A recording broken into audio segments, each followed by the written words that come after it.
Welcome back, dear listeners. We are delighted to have you joining us once again for another thrilling episode of Shadows of Prophecy. Brace yourselves for a journey full of magic, adventure, and spine-tingling horror as our heroes delve deeper into the truth of their reality and begin to unravel the mysteries surrounding the void. So, grab your favorite snack, get cozy, and prepare yourselves as we embark on this exciting journey together. With us today we have... Hi, I'm Dan. I am playing the mostly human, a little bit elf, scholar, and rogue, and deity diner, Ren. I hate you. I know.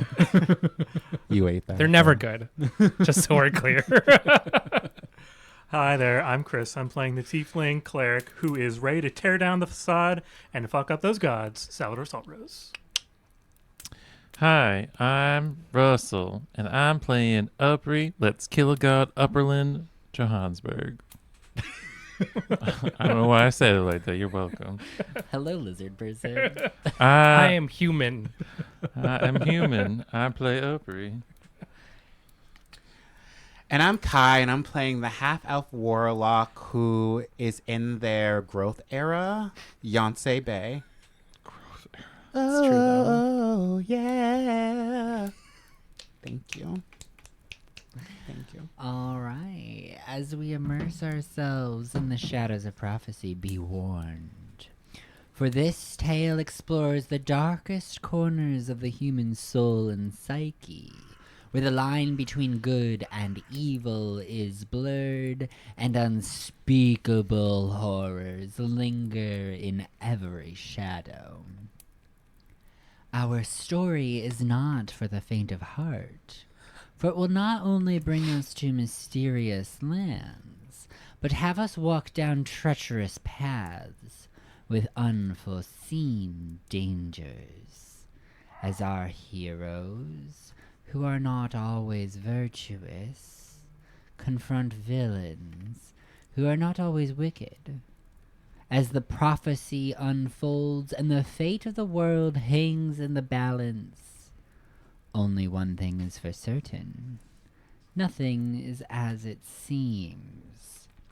So, stay sharp, ready yourselves, and we just may make it out of this together as our heroes continue to pull back the veil.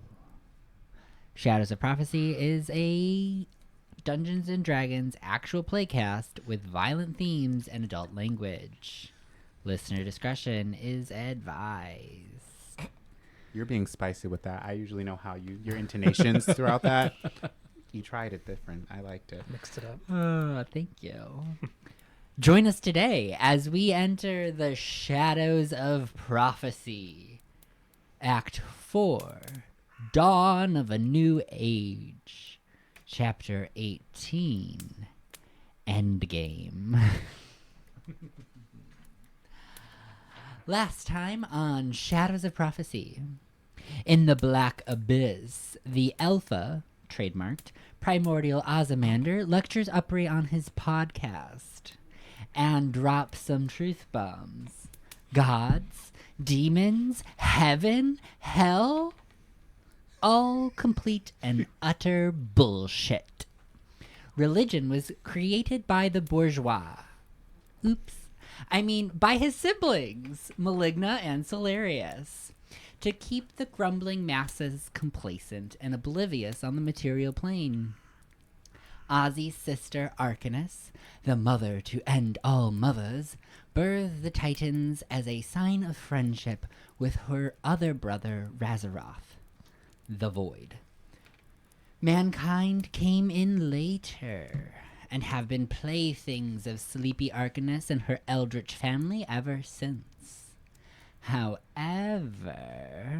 Power-hungry Maligna and Solarius aren't playing fair and could ruin the game entirely by eating the rest of Arcanus, napping Soul like a cosmic watermelon and ending the universe. Ozzy explains he's unleashed the Titans to mess up their plan and to help wake Arcanus so that everything can return to the beginning of creation. Which I guess is good if you're primordial, not so good if you're anything else. Ozzy implores Upri and her buds to take up the mantles of the Titans, fuck up the two rogue eldritch entities, and be gosh dang heroes. Alice fulfills her role as Harbinger of Doom as she sits on a fancy new chair, tears a hole in the space-time continuum, and gives a rousing speech to the silence at the sunken tower.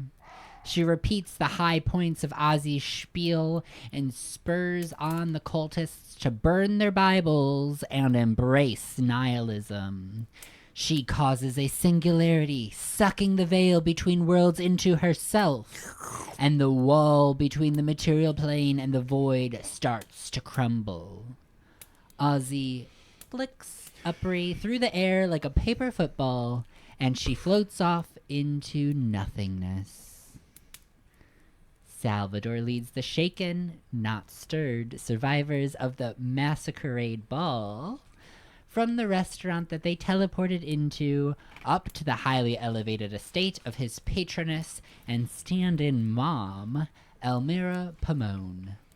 Upri falls out of the sky unceremoniously onto the roof of Elmira's guest mansion and tells Yancey about Meredith's sudden disintegration. Yancey then commits some light property damage with a barrage of eldritch blasts on Elmira's house. Ren tries to console Yancey with tea, a note, and some sentimental jewelry made from spoons. Yes, I made spoon jewelry. Oh, I didn't make it. I bought spoon jewelry. Sal performs a group lucid dream to get the Cliff's Notes of Ozymander's and Alice's monologues. Yancey forgives Upri, saying that Meredith's death was not her fault, though the director would beg to differ. Yancey goes on a boardwalk date with the succubus and gets a fun new ability. Ren and Upri spy on the date under the guise of getting brunch. Ren falls asleep on the beach and makes a deal with the assimilator to consume a god. He conducts an experiment on Upri where Upri pricks Ren with the director's needle. Ren in Upri melds form with Upri in Ren while using her puppet's strings and attempts to gain a director ability to feed to the assimilator. After the party attempts to make gaseous noises with their hands, Sal organizes a big beachside bash with Elmira and his father Vio to give a community one last good memory before the end of the world. The gang strategizes on how to take on the BBEG. Send Thrain and his army to assault the tower, barge in, kill the lore bard, confront the Titans, and kind of wing it from there. After one hella rad shindig with dunk takes and eggs Benny galore, the crew ship out to Entropolis. Over the course of months, life starts to darken as both animals and people start disappearing, and doomsday marches ever closer into the foreground. Cosmic watermelon will now be my favorite phrase ever. Because it's a very visceral reaction. New drag name? Cosmic Watermelon. Exactly. No, because that can be... No. Okay. All right, so you are all on a boat, making your way to Entropolis. You are arriving with the last of Thrain's army, knowing that Aquila, her birds and the rest of your allies in Entropolis have been planning this attack to a T, and informed you to arrive on the final boats to come in when a funnel has been created towards the tower. During that time on the boat and leading up to it, is there anything that you all would have wanted to do, since we did just force a big giant time jump? I would like to be sad. You'd like to be sad. You are permitted to be sad. Cool. Cool. Cool. I'm going to practice some of my new abilities I got from the Dreamer, and I have a new ability called Sandman, which allows me to make a duplicate of any beast or humanoid that I can see within range. But it takes me an entire day to cast it. So I'm going to try to copy for Desley. Right? Yeah. Yeah. Alright. In the attempts, the grand scheme of trying to split them up. Yes. Because I have a fun new ability called, what's it called? Transfigured form, where I can let people grow missing limbs back. So, like, if we split them, I can grow their limbs back. That's the goal, at least. Is half a torso really a limb, though? Yeah. What does it say limit? Restore lost body parts. That's even better. Work. I can also add additional parts. Ooh. Oh. Wink. Oh. Yes. Yes, this was definitely intended. So we're gonna start with Salvador. Okay. So Salvador, you have some options here. Mhm. You have some choices to make. You are attempting to recreate Fredesley as a copy form, Mhm. and then you have the possibility of transferring a single consciousness into this new body. Yeah. So, based on the fact that Fredesley is 3 consciousnesses stuck in 2 halves of a body, well, a little bit more than half each, Mhm. you have to pick which consciousness you are going to attempt to transfer. Well, could we do like a practice? Here's my thought: that we could do a Yeah. practice run where you transfer the consciousness, because you can transfer it back. Yeah, right? I can. We can practice on a seagull or something. I want to first. make sure that the other person, the consciousness that doesn't get transferred, both consciousness, like they can survive on their own. Like if we take Desmond out, Yeah. I don't want Desmond's half of the body to just like stop functioning. Oh, like a parasitic twin. Yeah. Okay. Like it just goes limp and like. Well, maybe we could tell Frey, hey, Frey, there's some open real estate. You can now take oh yeah, over. yeah. I think that'll work. But yeah, I'll cast a duplicate body, and you can try it, Wesley, first, right? Yeah.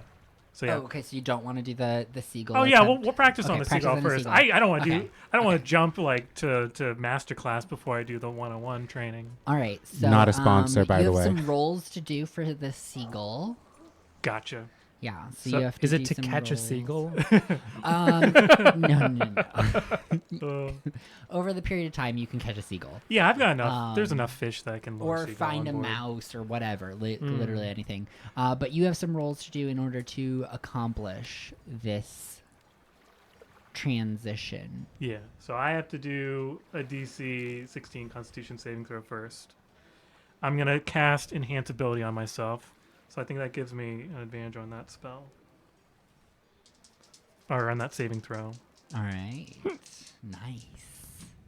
Yeah, I passed. Okay. Nice. So So you're successful in transferring the consciousness? of the seagull into the fake goal. Okay. And it doesn't disintegrate Yes. at the end of the hour.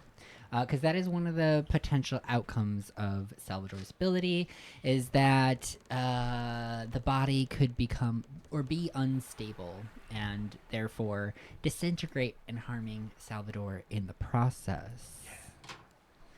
And then do your corruption save? Yeah, so I'm gonna do a corruption save, and this is a level 4 spell.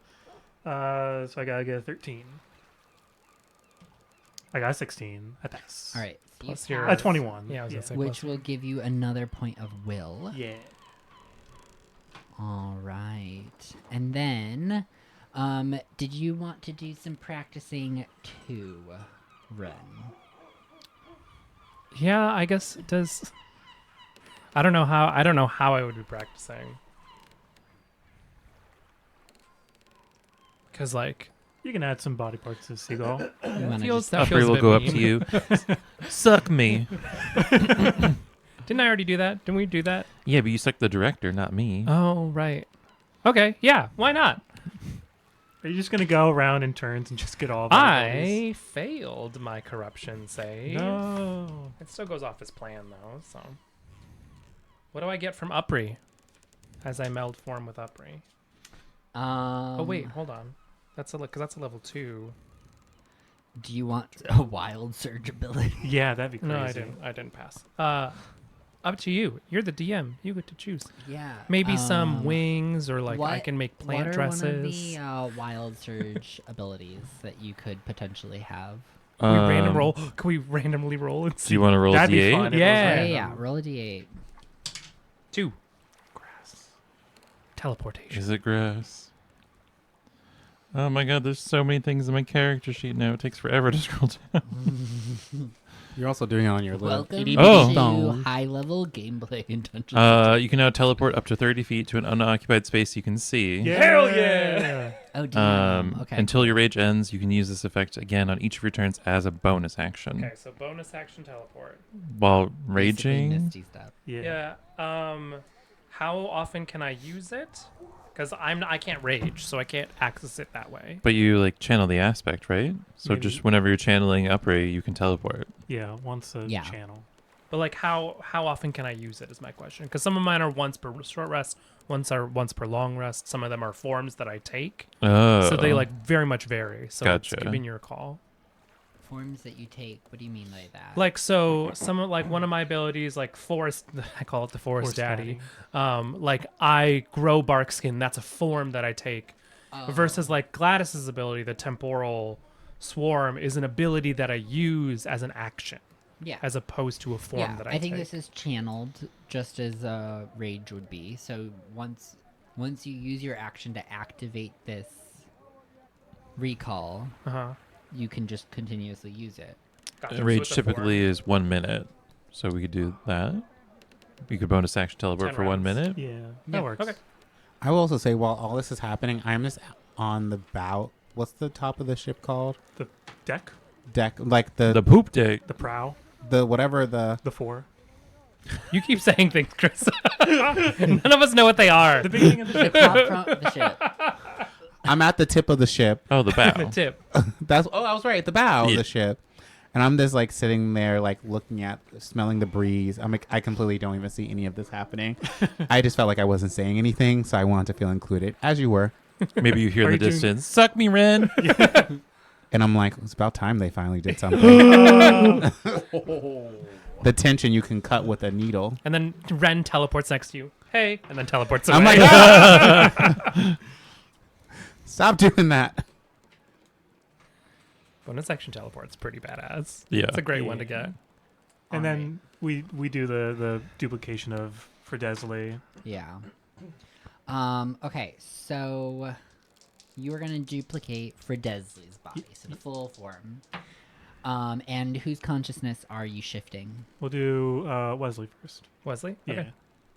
All right. So you're going to copy the half of Wesley that is Wesley? I don't think I can choose parts. I have to copy the whole thing. So Oh. it'll still be the Frankenstein. Yeah? Okay. Yeah. So do your roll. Yeah, I passed. I got a All right. 23. All right. Do your corruption save. Let's see how this goes. Nope, I got a 14.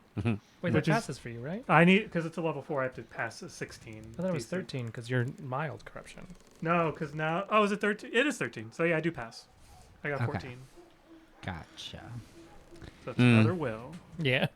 You just want to be corrupt so bad. I do. I have a really cool ability that lets me go into allows me to go into the ethereal plane, and I don't get that unless I'm mildly corrupt. Yeah. Can we intentionally fail corruptions and like let the darkness in? Yeah. Okay, I'll do that then. So how much corruption do you want to let Let the darkness in. So now I have three Thank you, corruption and reference. 9 in? will. You want 3? Okay.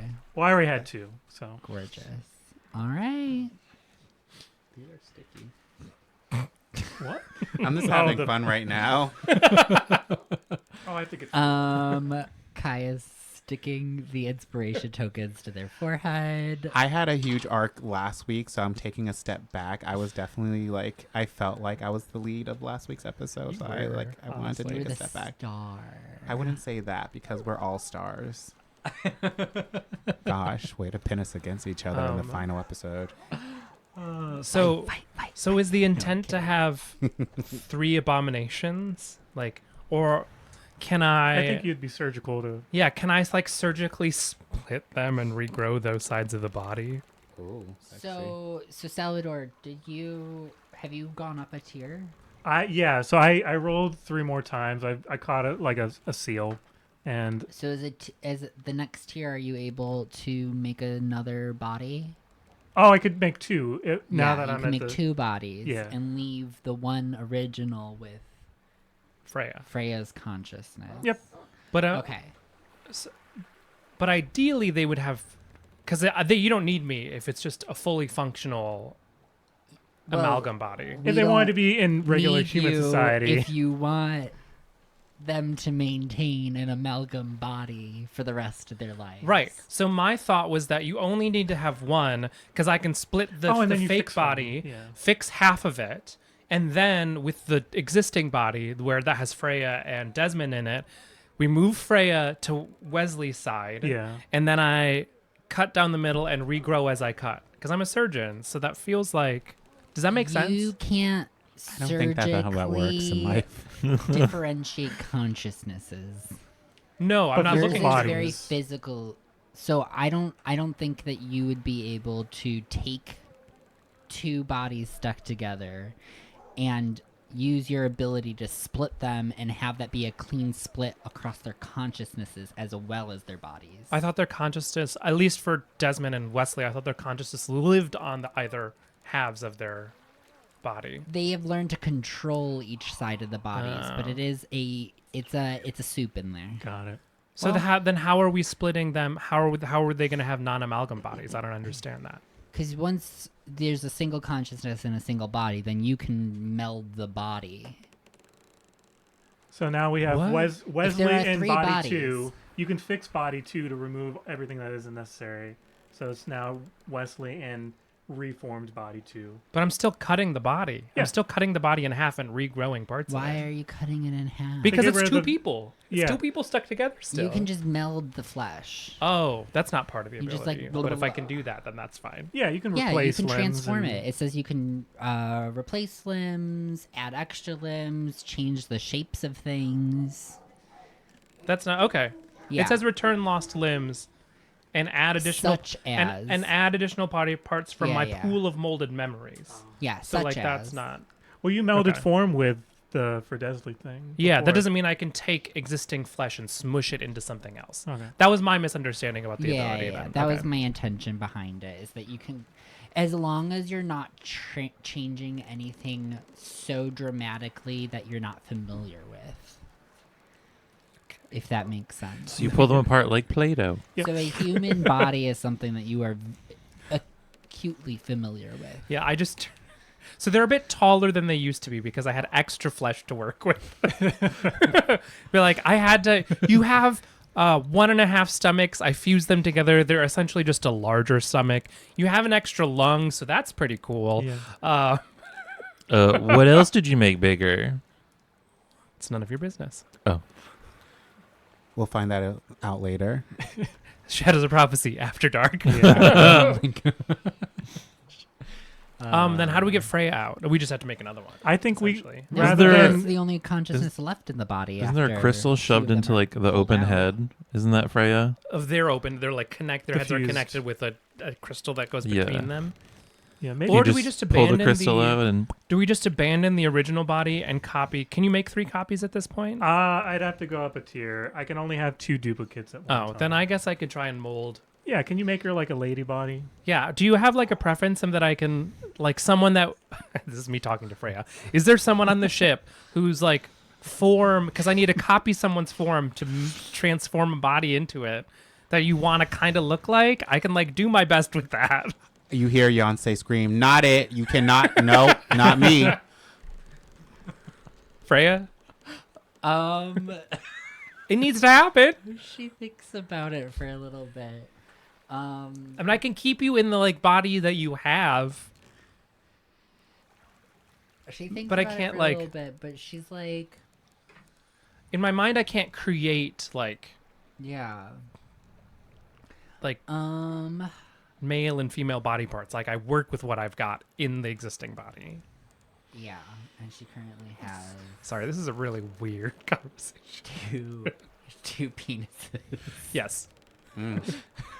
Mm. Mm. That's how we combined them, is in the shoulder and Through the hip. crotch. Well, it was just like the hip. So like one arm was lopped off, one leg was lopped off, but the rest of their torsos were there. Remember, because they were extra wide. Right. They were like 2 torsos wide. Got They're it. just dangling next to each other. Sorry, audience. Yes.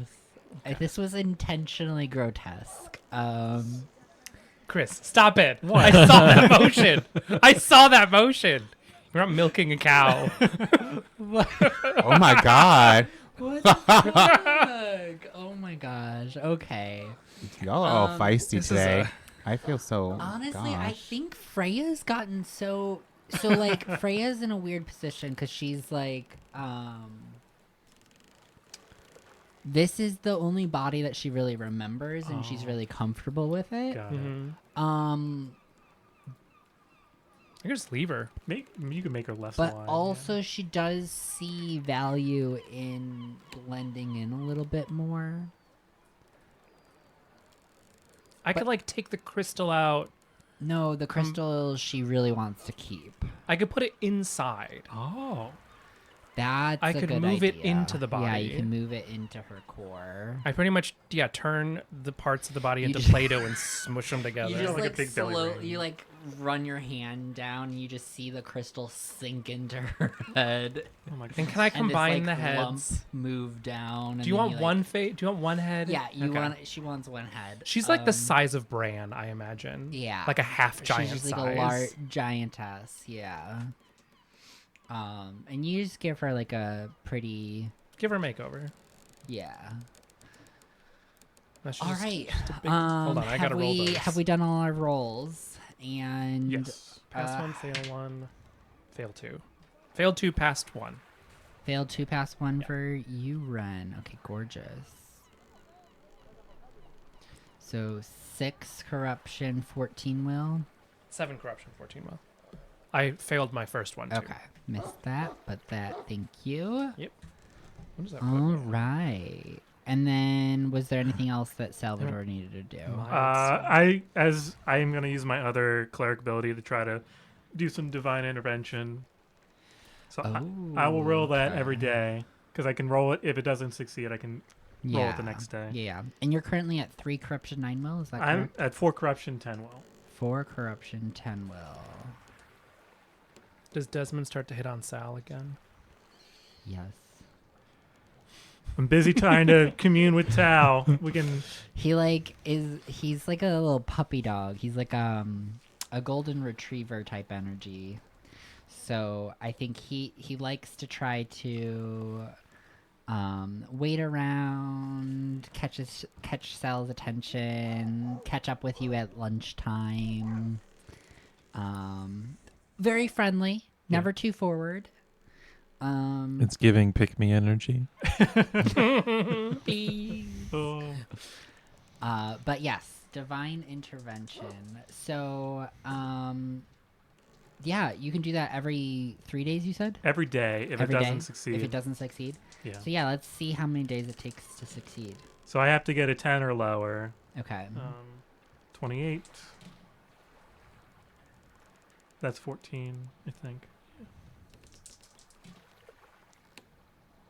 24, 23. And you're just like going into your bunk every like night and just like praying, be like, Tao, please answer me. Why?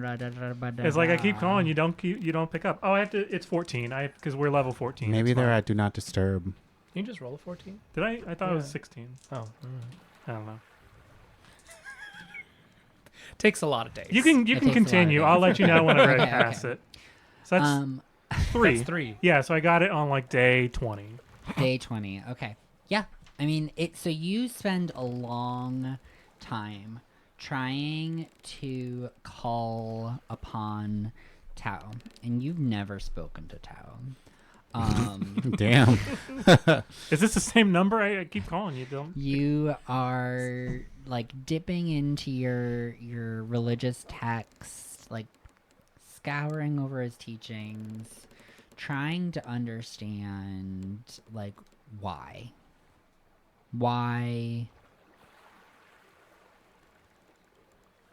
has he let you his powers? Why have you gone down this path?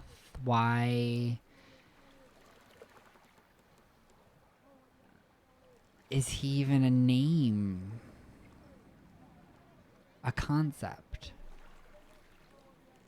You've spoken to the primordials, well, through Uppery. Yeah. And there's this.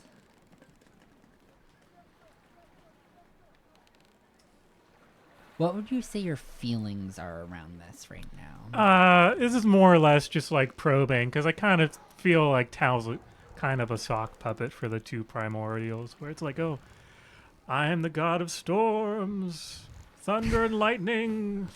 So I'm more or less just trying to ping him to see if I get any response.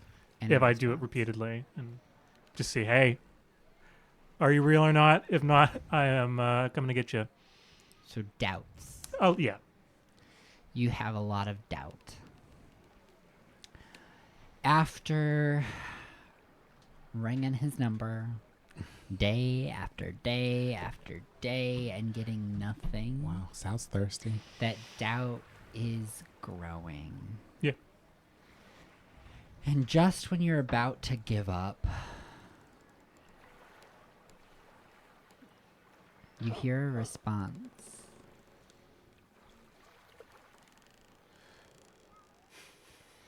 Is it Hey with 5 Ys? Sorry, our call volume has New been number, who greater than- this? Hey, sorry, my phone was on silent. It's set to call if you call 20 times in a row is when it's set to go. Salvador. Isn't it mid? My trusty follower, what can I do for you? There's a lady that's kind of ruining the world. There's a lady ruining the world. Oh my goodness. That is horrible. I know, Horrible. isn't it? Horrible. And what would you like me to do? Tao, I hate you. I don't know. Blow her My off of the tower. trusty follower. So devout. So religious. That's me. So faithful. Never swerving. Swear. Oh, Salvador. Did you really think Tao was going to pick up? No, I kind of figured you were the sock puppet master, so thanks for confirming my It's suspicions. a pleasure to meet you, my dear. Which one are you? Are you the Maligna or the other one? Maligna at your service. Or should I say, in command. Cool. Interesting. It's interesting that Tao is the bad god. I was kind of expecting the other one, but Well, we've created plenty. This one was a bit of a left fielder. Yeah, with all the elements. You got the fire god, the water god, air god. Honestly, I mean, I get why people are interested in following him, but it seems so silly, so superficial, Civvy. shallow. Silly. Oh, silly. Anyways, you're on your way to come kill me. That's one of the. It's one of the tasks on the agenda. Ha! I am looking forward to it. Sweet dreams. And I sever the connection. All right. And as you look out the porthole window, you see the sky has turned a crimson red. That's a good sign, though. Red sky at night. Sailor's delight. Oh. Red skies in the morning. Sailors take warning. Okay.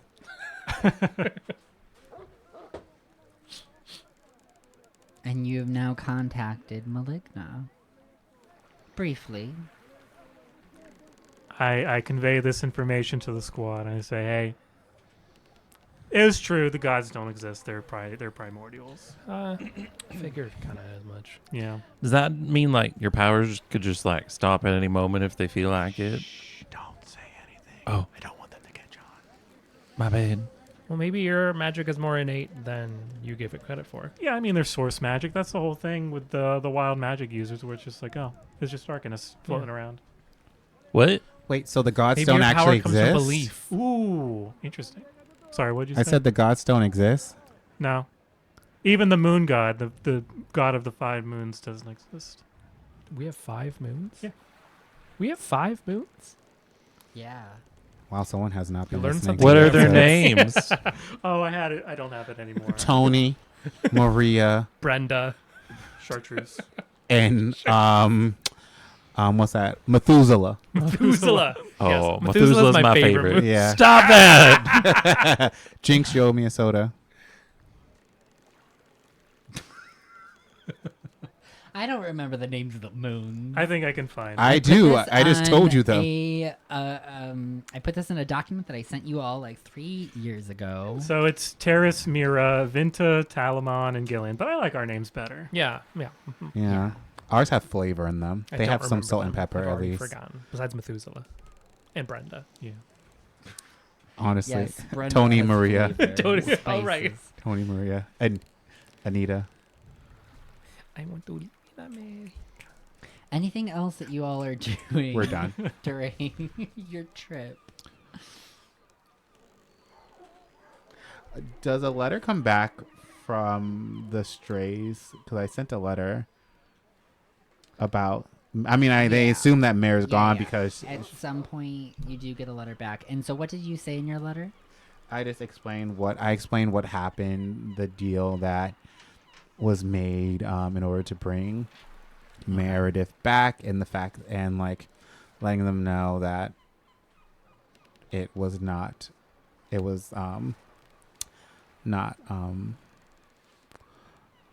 Upri's fault. Thank you. Yeah. I was blanking on your name real quick. And that to show some grace and that we will mourn as a family when we see each other. Yeah.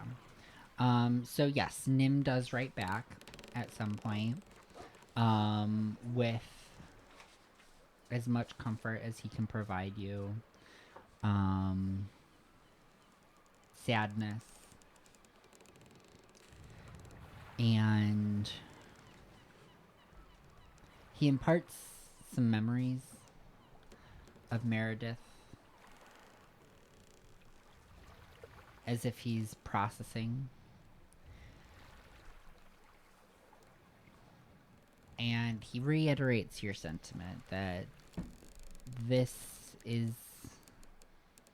no one's fault but the gods that are manipulating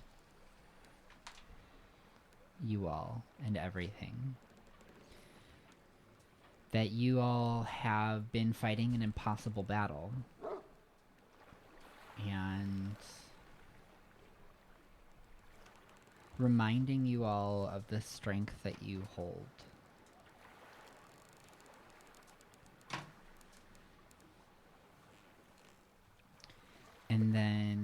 he says that it is difficult in Entropolis right now. Things are moving quickly. There is a lot of momentum, but when you arrive, they will hold a grieving ceremony with the family and the friends that they have made there.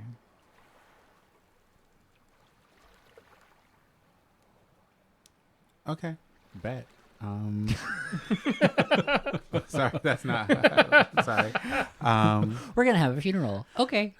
Cool. I'm going to find Upri and just give them the letter. Give them a quick hug and walk away. You should read it. I think it will make you feel better.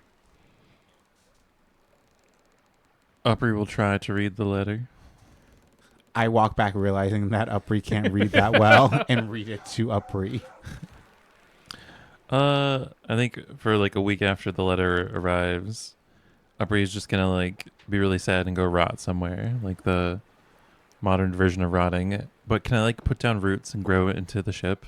Sure. Like just like a clicker that turned into like a fungal spore, but it'll just be like a bunch of vines and flowers Yeah. somewhere sunny. We'll make sure to water you. Yeah, just come by and water me every day. And she just kind of sits there dissociating and processing. And then eventually we'll get up and there's just an upper-sized hole in this cluster of flowers. Probably really pretty. Yeah. That's it. She's sad.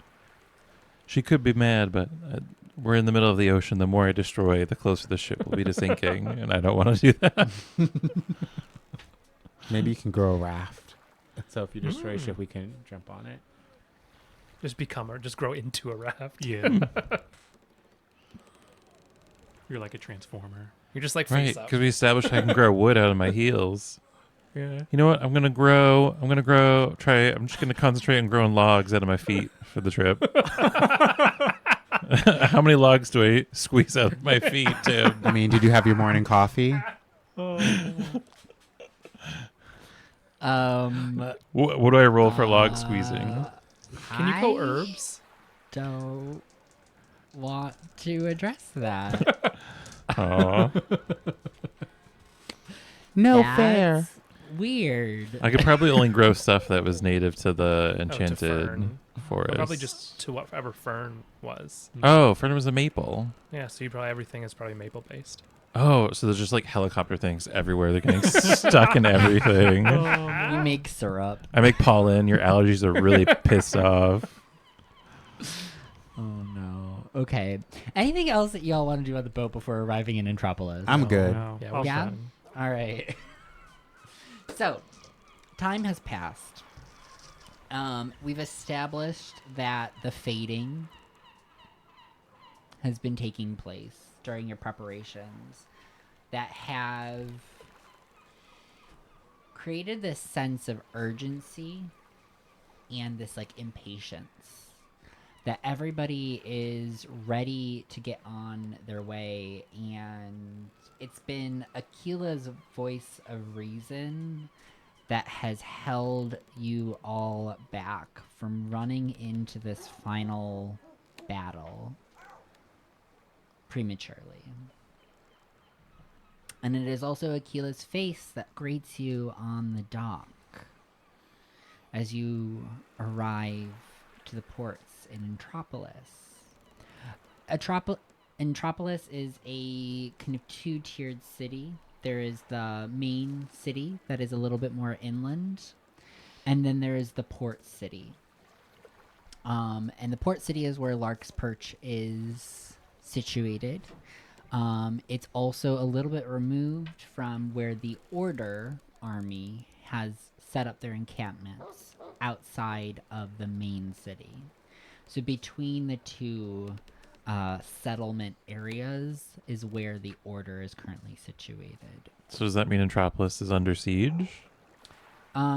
Entropolis has been commandeered. Oh, it's occupied. Yeah. It's occupied. The main city, at least. The The main port city city has probably been is a little more occupied. free movement. And then that army's on the way to the tower. Yes. So we're arriving at the same time with other armies. Yeah, it's gonna be 3 armies. Yes. Converging How's at that once. gonna work? Have you seen The Hobbit? That's exactly how it'll work. You said I've that not last seen week, that. Yeah. Oh, we did. Yeah, we did. Yeah. and Well, we made there's it a- very clear that none of us have seen it. So There's- Aquila yeah. has been providing you with updates and instructions. She has been the one guiding you all, filling you in on the operations of the Silence, giving you updates about the Order. You are aware that the Order has been moving towards the Sunken Tower in a very indirect way. That mixed up in all of this is the battle against the apostate mages that have now joined into the fray. They have the apostate mages, some of them have become very closely aligned with the Silence, while others remain indifferent about them. And there is yet another faction of apostate mages that has a great disdain for the cultists. That because of the cultists, this attention has been put on them in the first place. So there's a lot of inner conflict within the ranks of the apostates. And obviously the Silence is benefiting greatly off of this. There's a lot of confusion and chaos. The countryside between Entropolis and the Sunken Tower has been mostly evacuated and has become battlefield after battlefield after battlefield as the different forces clash. Aquila and Thrain have been working together to divert their army, your army, the Inquisition, south. To loop up back towards the Sunken Tower from the other side, as to avoid coming into close contact with the Order, the Apostates, and the fringe battles. You are to follow the same trajectory.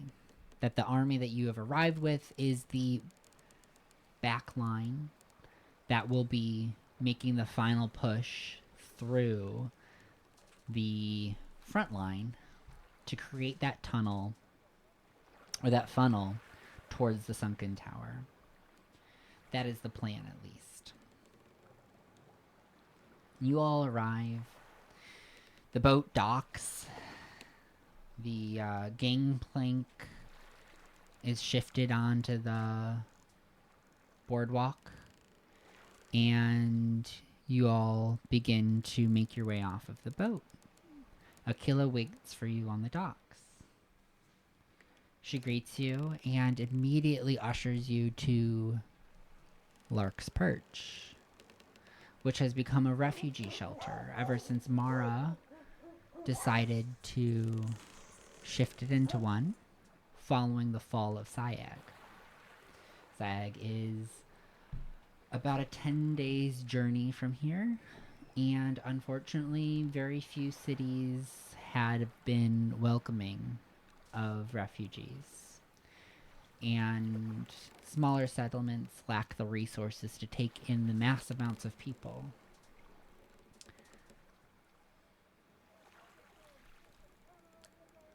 As you arrive at Lark's Perch, you are met with a bustle of people.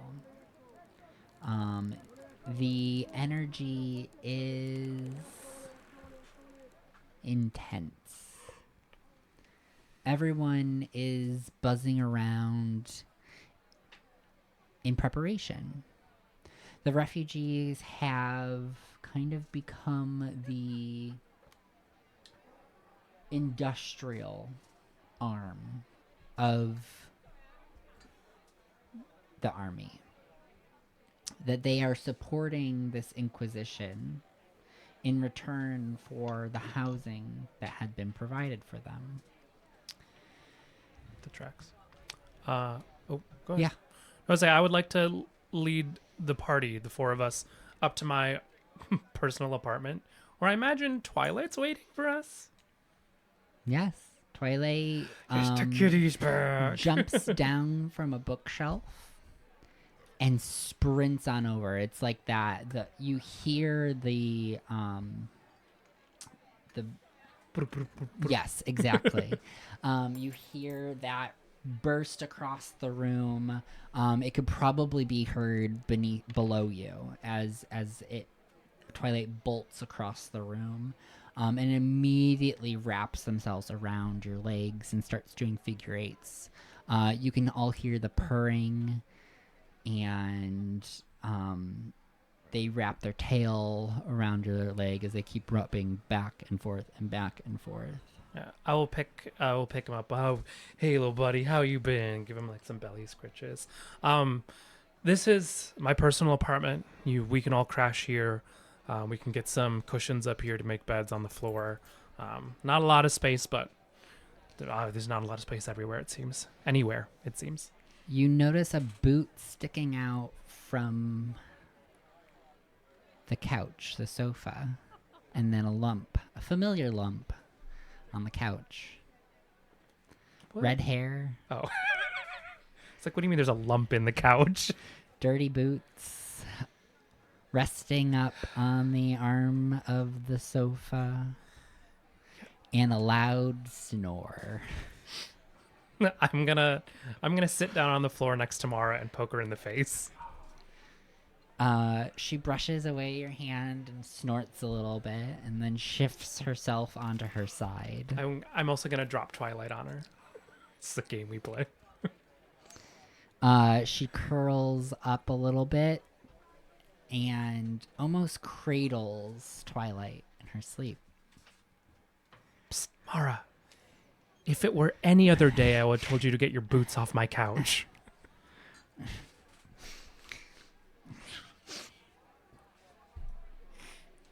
And Slap- you I- see little slap on the as face. she wipes the sleep from her eyes, you give her a little slap. I'm home. And she just bolts up and grabs you with her like beefy arms and pulls you in. She's a hunky woman.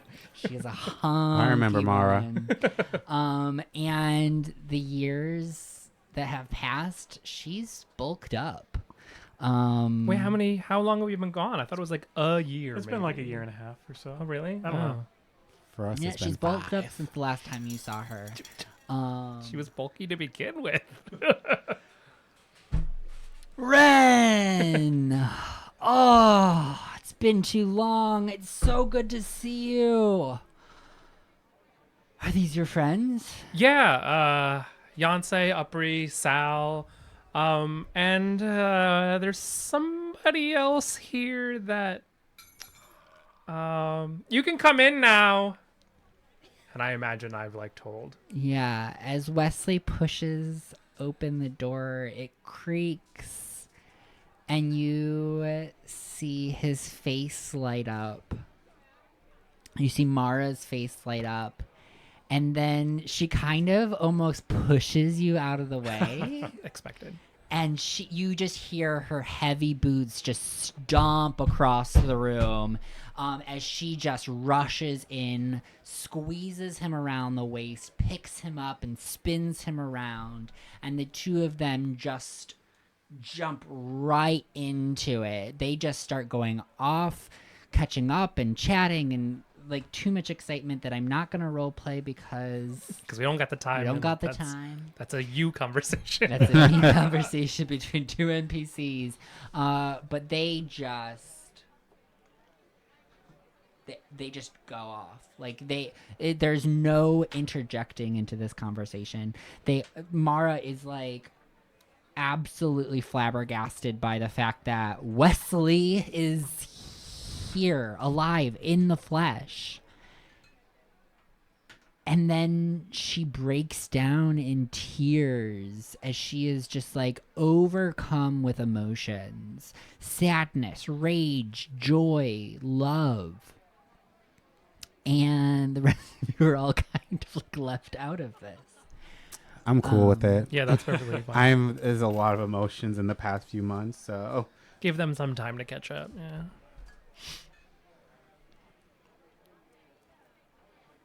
All right. So what do you all do? Do you have any sarsaparillas? Of course we have sarsaparillas. What kind of Alright. establishment do you think this is? I'm just gonna walk. We didn't run out of sarsaparillas, did we, Mara? No. I think I picked some up the other day, or there was a delivery Tuesday. I think. I don't know. It's been really hard to keep track of. Oh yeah, come on downstairs with me. I'll give you the tour. Grab some sarsaparillas from the kitchen while we're there. It'll be a little busy, but that's okay. I give them the tour, show them what Lark's perch is like. I guess I'll give the He's like now. Yeah, I'll give the I'll tell them what very it was. different. Yeah. And what it is now. I'll give the tour to Wesley too, because it's his namesake Yes. establishment. So like all of the like silk curtains and like room dividers, those have all been taken down. You see a lot of it has been recommissioned into just like cots. Yeah. And like Makes sense. makeshift kitchens. A dining area has all been set up with long tables. And it's gotten a bit hodgepodgey. Are Justice and Midnight there? You hear that Midnight has actually been out on a mission. Okay. So Hateful. Midnight has been Hateful. recruited by Aquila That tracks. That tracks. as True. one of her special operatives. That tracks. Yeah. Justice is Sure. around. Justice is has mostly been a cook.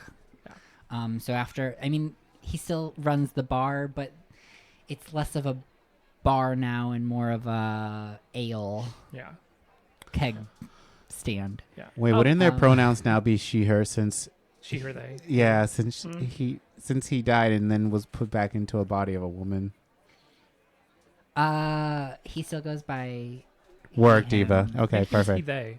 He they. He was He was he, they, yeah. Okay, it's been 3 years, y'all. Yeah.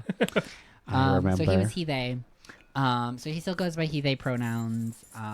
You do notice that he is wearing a binder as a result of being in a female body, and he was always an effeminate guy, but still like presents himself as male. I'd like to offer to use Transfigure Form to essentially give him top surgery. Oh, Wow. that's beautiful. I'm not gonna give it to didn't you, but- even think about that. Yeah, do I get inspiration? yeah. Not that I was fishing for England. inspiration. No, but abso-fucking-lutely.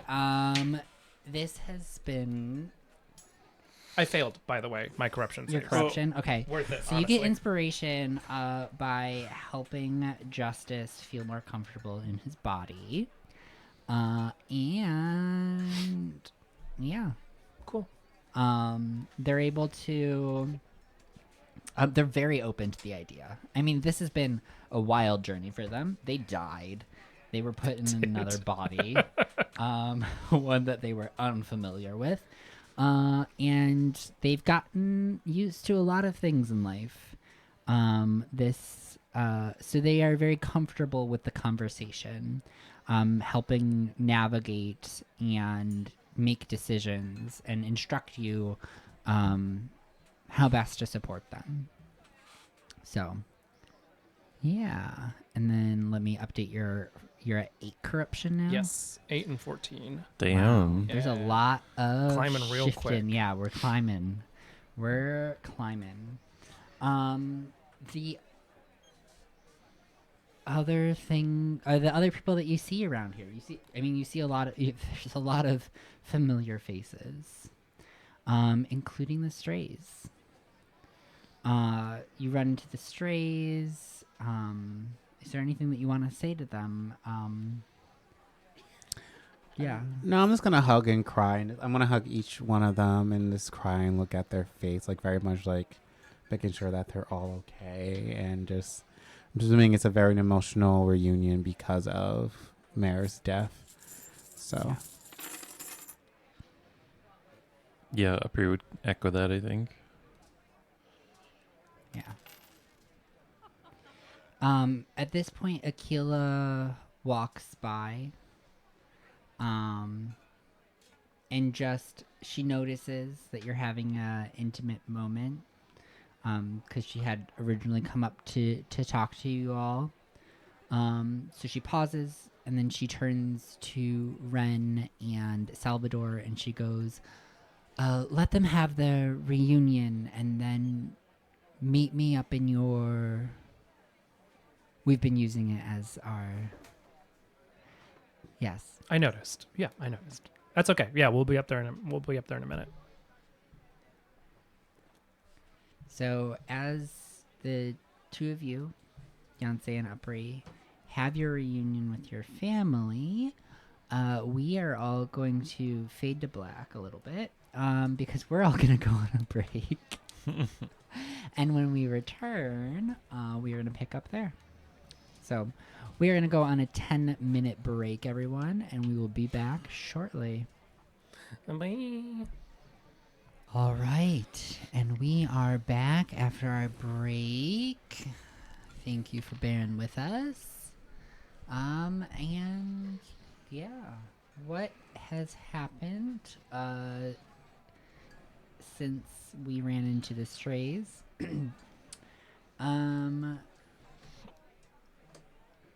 Yeah.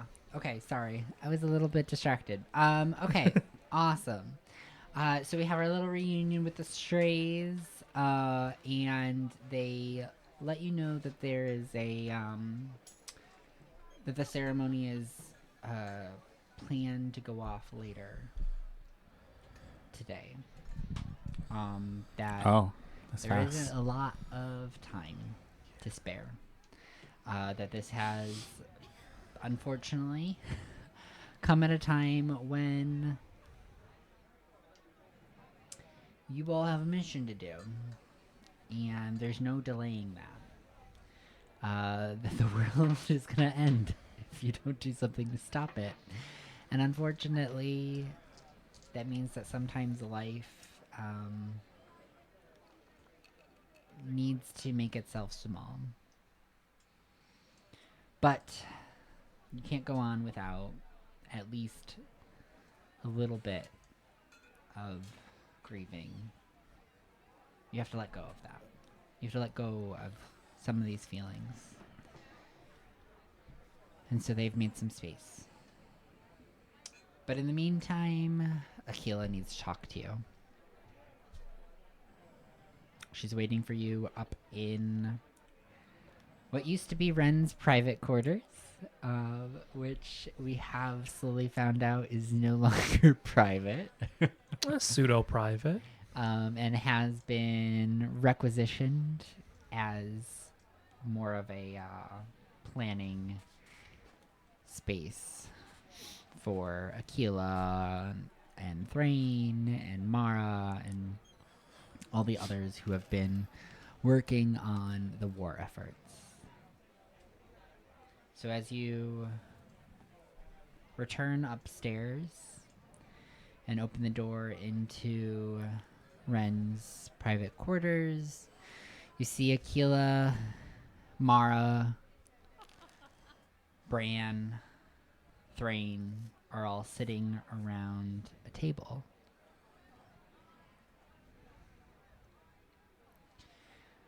All right, so sorry to have kept your reunions so short, but it's important that we give you a rundown of what's going on. Please sit.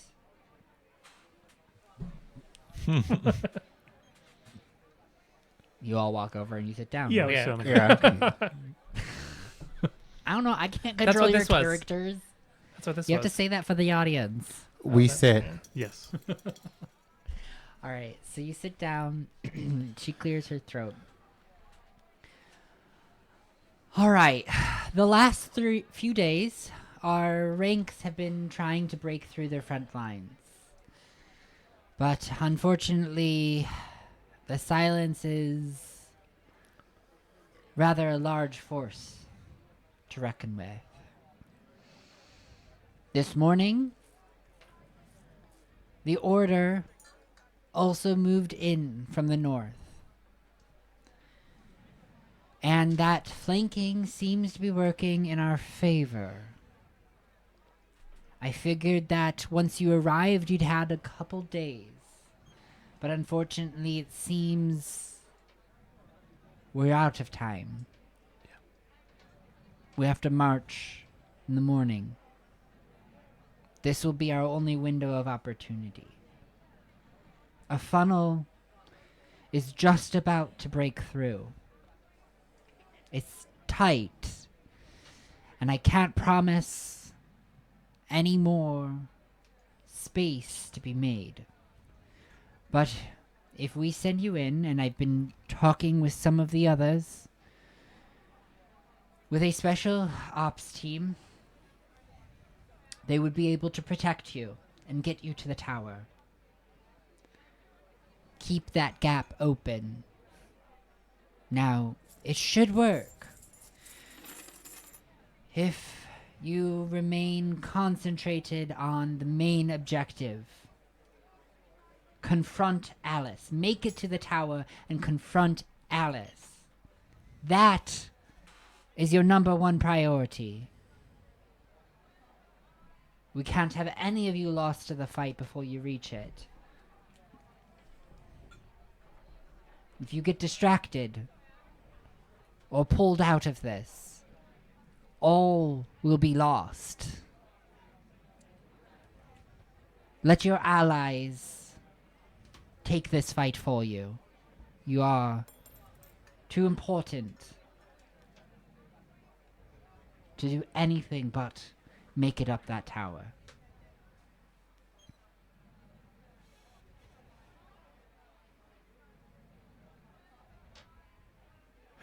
Yeah, that makes sense. That's like, Oh, good. I thought I was going to have to fight you on that. oh, no. No, Mm. like, We're very yeah, agreeable. we've talked about this a lot. Like, that is, We are self-aware. that is our goal. Okay. we know we need to wrap this deadly thing up. Beautiful. Well,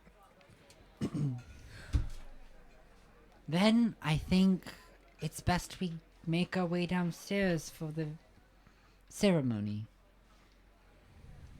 I want you all to get plenty of food and rest tonight.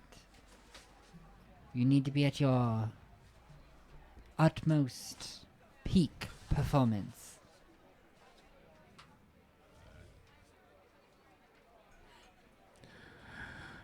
Yonsei takes a deep breath, stands up, and starts walking out. As you make your way downstairs, the room becomes quiet. You see Nim standing at the front of the room, and as you make your way into the main space, he beckons you over.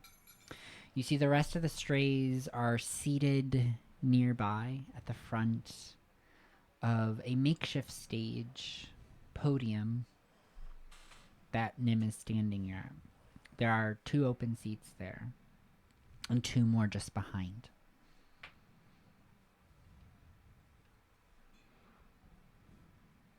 You all should take the front seats. All right. Yes, we sit. So you sit as everybody kind of holds their breath for a moment before Nim begins to speak.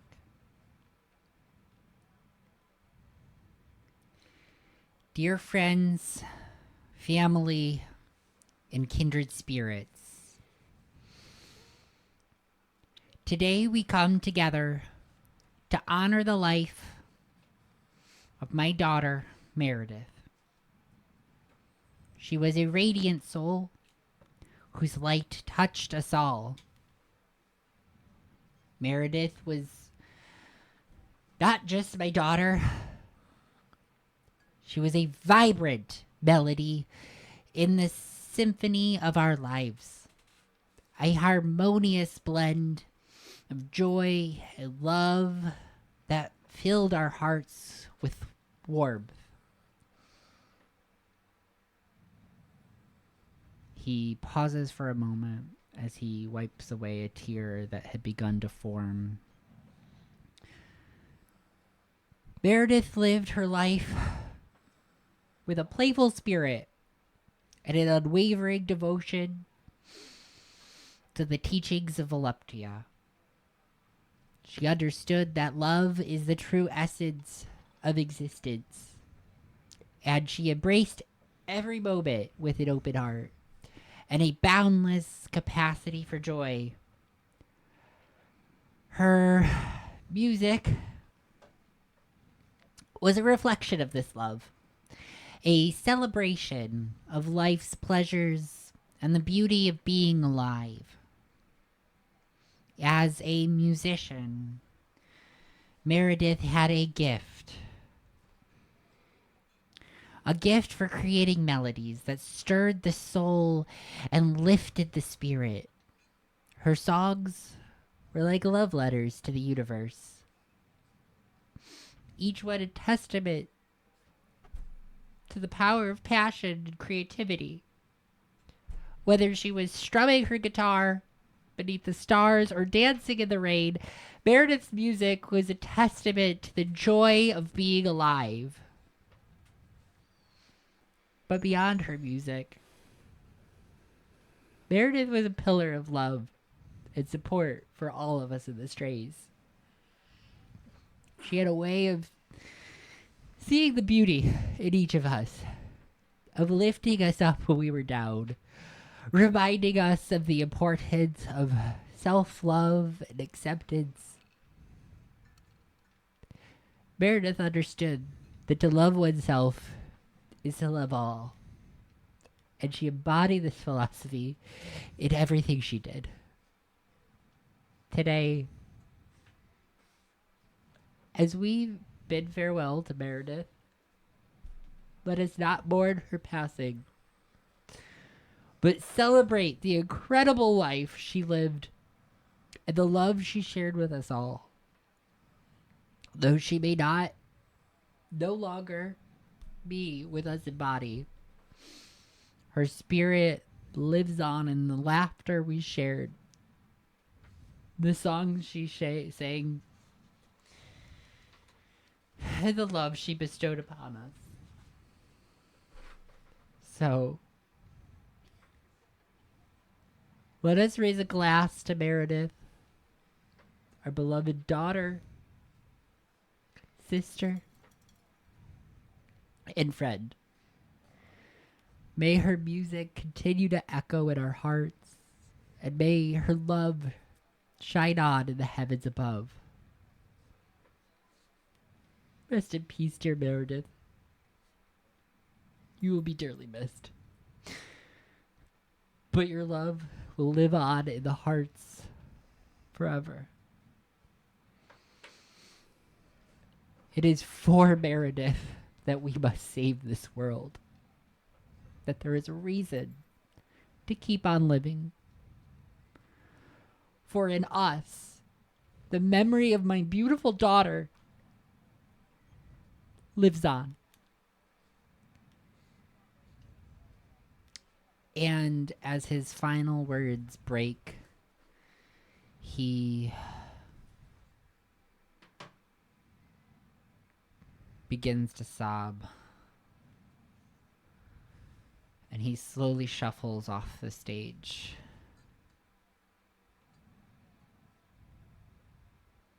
The room sits in silence. Besides the muffled sobs and intermittent sniffles.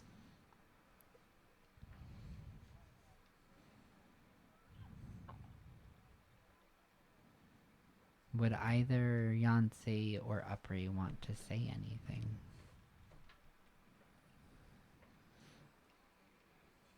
I think Upper would just like dissociate the whole time. Just 1,000-yard stare. Not really respond or acknowledge anyone. All right.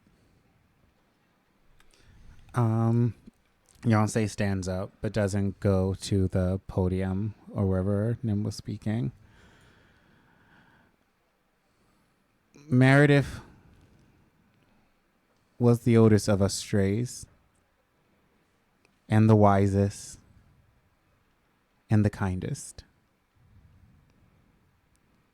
And it's unfortunate that it has taken me this long to understand why she was like this. She has been there for all of us strays, through good times and bad times. And as Nim said, even though she is not here with us physically, she is with us in spirit. And if each of us can act a little bit more like Meredith, the world would be a much brighter and better place. Though I am sad to have lost a sister,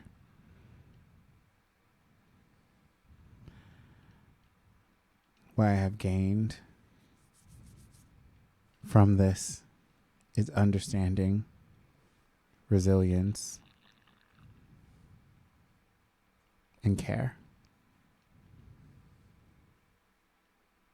Though we have a long battle ahead of us,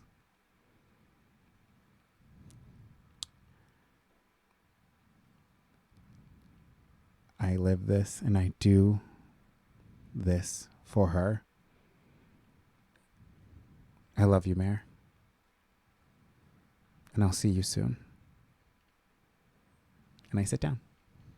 As you sit down, Varn places a hand on your shoulder and then tilts you in towards him for a hug.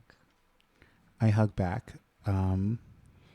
What I will also do is I will take off the spoon necklace that Ren gave me, and I will put it on Nim's neck.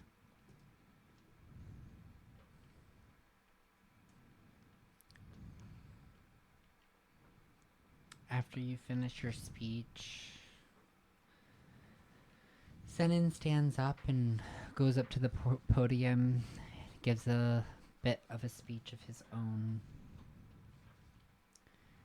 trying desperately to maintain his composure, to keep a semblance of strength and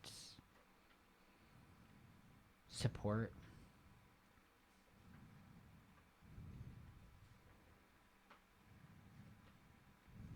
And after a few other people who had gotten to know Meredith before she was whisked away into the void, they come up and they give short little tidbits of memories that they had recently formed with her here in Entropolis.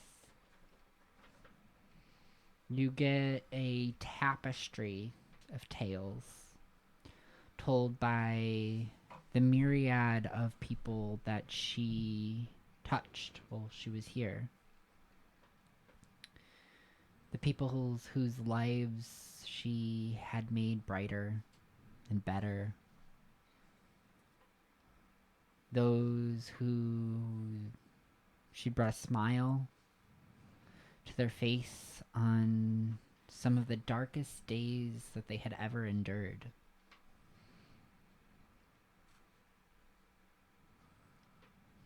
The remainder of the celebration of life is an incessant reminder of the beautiful spirit that your sister was.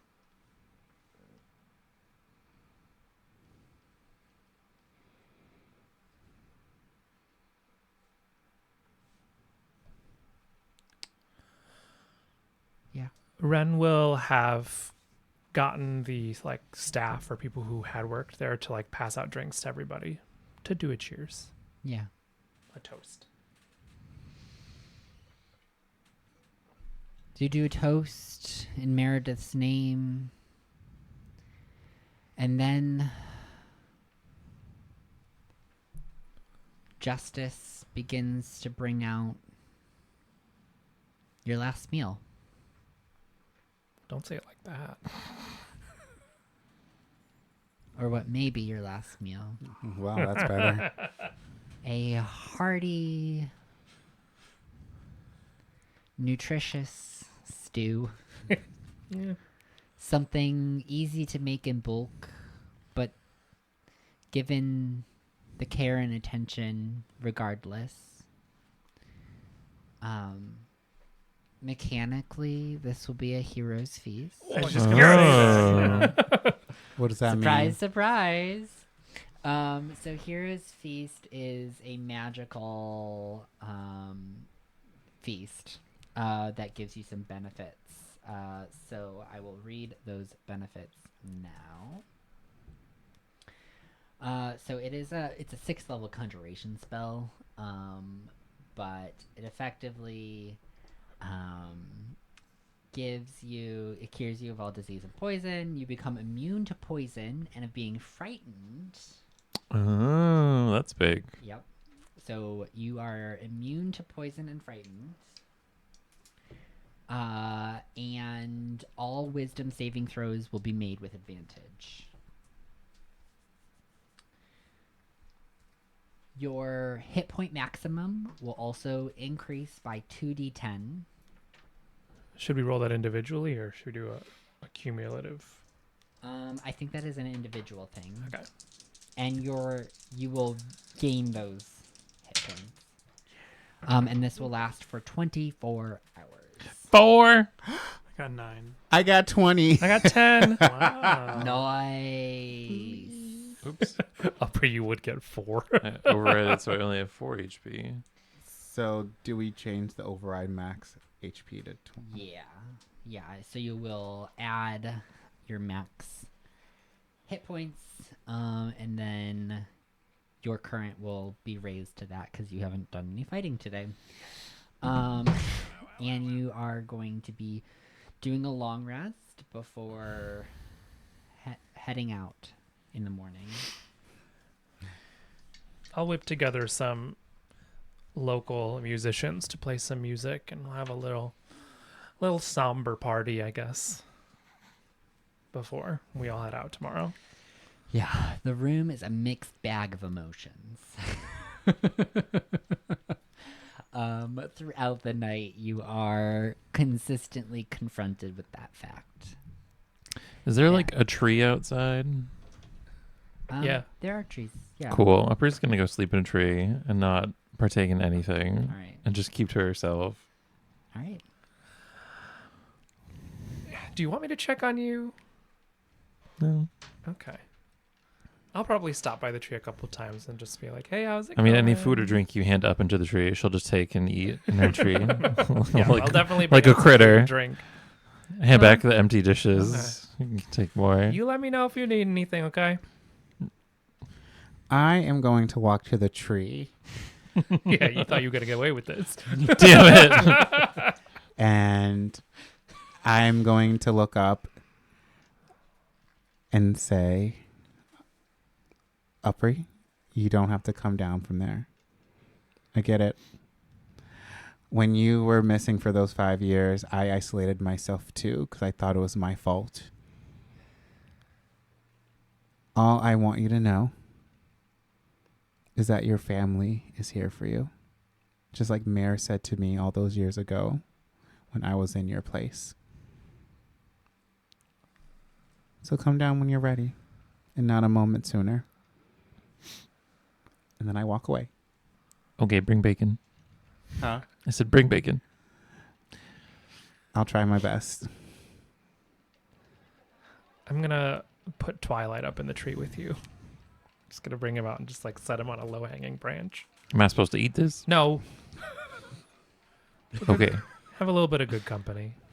And then you hear like a rustling of and then just like really loud purring as I'm cuddling. As I scooped and cuddled.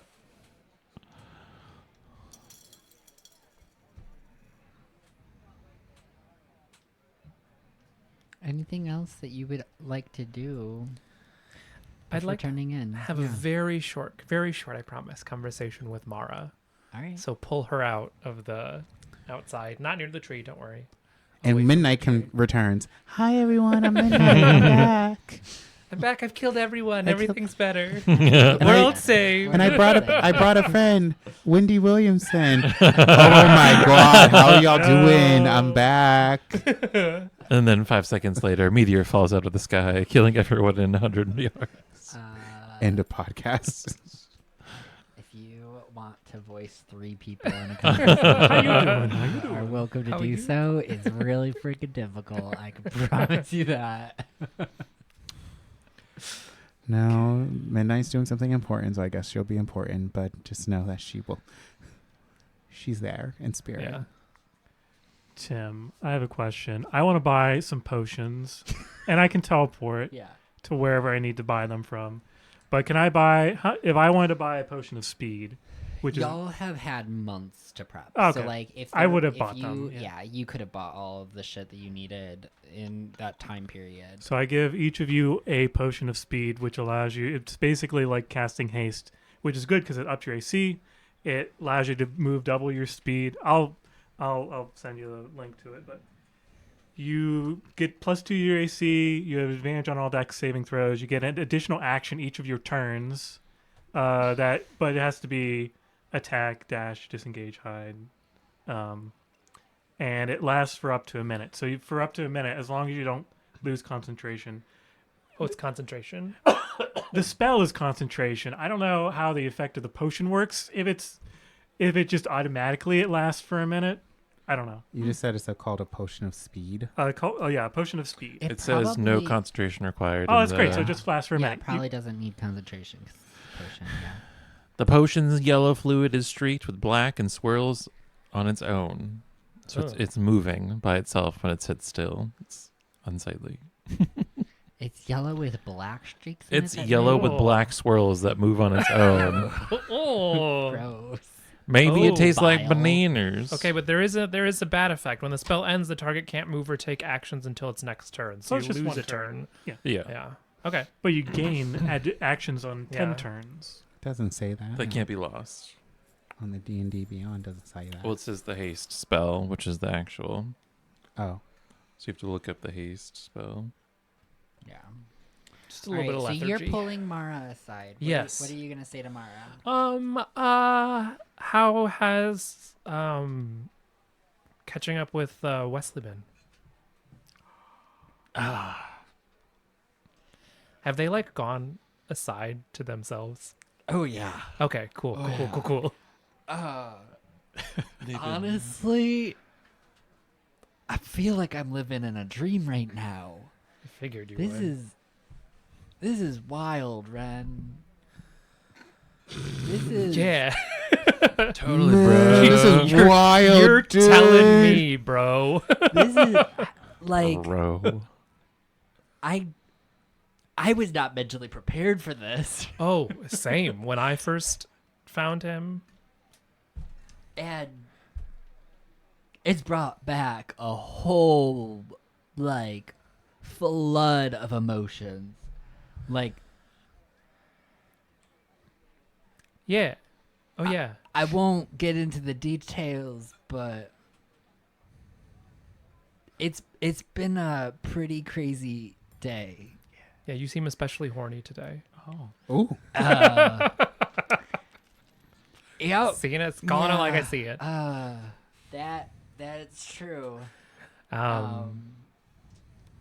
But before tomorrow, I just wanted to apologize for leaving after Wesley died. Oh, I'd boss, you don't gotta do that. no. Let me finish. Yeah. I just didn't have the tools to deal with it, and that's all I could do. It wasn't you, I promise. I've been holding on to that for a while, and I just needed to say that. And we don't know what tomorrow holds, so here we go. Nobody has the tools for this shit. Yeah, this but isn't something people are meant to do. yeah, but I walked away from everything. And then you got hurt because of that. And I'm glad I found you afterwards. But things could have gone better. I appreciate that. And I could say the same to you. You were hurting. And I could easily say that it was my job to pick you up as well. But we didn't. And things moved on regardless. And here the fuck we are. Here the fuck we are. Bruh. Bruh. Bruh. Bruh. Bruh. You know, it's... This shit has made me rethink a lot about us, our place in the world, how small it all is, but then at the same time, how fucking important your everyday is. Those moments that you share with others, you know? Like, Yeah. Truly bro am words I of wisdom. making any sense? Like, you get me, right? Yeah. No, I totally get you. Totes my goats, shaka bruh. Yeah. Broy words of wisdom. Well, that's all I had to say. You stick with him tomorrow, okay? He's going to be out there with us, and he was never quite a fighter like you were. So just watch his back. Fuck. Tomorrow. Yeah. I keep slapping myself, hoping I'll wake up and this will all be... But then, you know, maybe I want to stay in the dream. You don't want to do that. We've been in a couple dreams and they weren't fun. You don't want to stay in the dreams. The dreams are bad. The dreams are always nightmares. She places a hand on your cheek and she like looks you in the eyes. And she begins to slowly move towards you. I'll back up a little bit. Yeah. So reading your body emotions, she like diverts and just kisses you on the cheek. It's not you, it's me. How do I say that nicely? Something about the creature inside of me, the Titan's power is just, I don't feel that way anymore. About anything. About anyone. What are you talking about? Good luck out there tomorrow. I will see you in the morning. Yep, I'll see you then. Is this happening outside? Yeah. Yes. You can hear it from the tree. You just hear it from the tree. Oof. It's big sad. Yeah, I'll stick out here for a little bit. I'll see you inside. I give her a hug.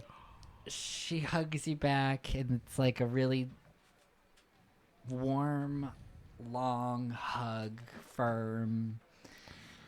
And then she lets go of you real quick and then just runs back inside. You can see that her cheeks are flushed with red, and she's a bit frantic. Yeah. But she disappears back inside. I'm going to go sit under Upree's tree for a little bit. I won't say anything. I'll just sit under a tree. You know what? To make this all dramatic and TV show like, I'm also going to walk out and I am going to have a bunch of candy bacon. I'm going to hold my hand up to the tree. Do you grab it? Hell Absolutely. And I'm also going to sit next to the tree and I'm going to pat Ren on the back but not say anything and just look to the distance. Can I have one of those? Damn it. Just one. Sure. I hand a candy bacon over. I have like a bouquet of it too. Yeah. We'll just sit in the dark, in the moonlight, eating candied bacon. As the northern lights across the sky.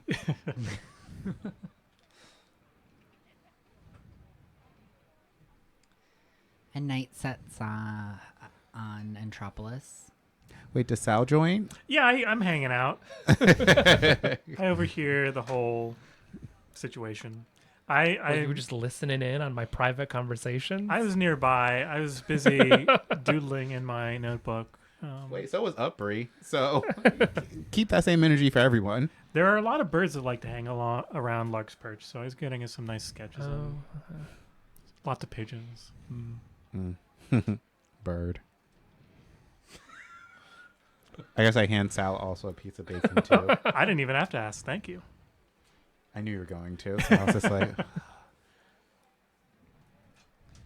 The air begins to get chilly.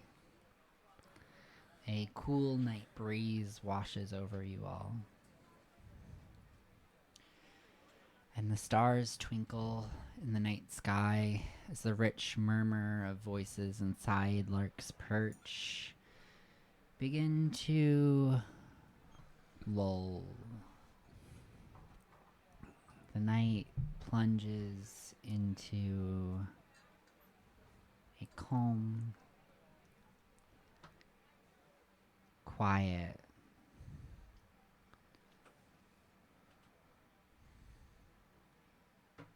like the kind of calm you feel in the eye of a storm.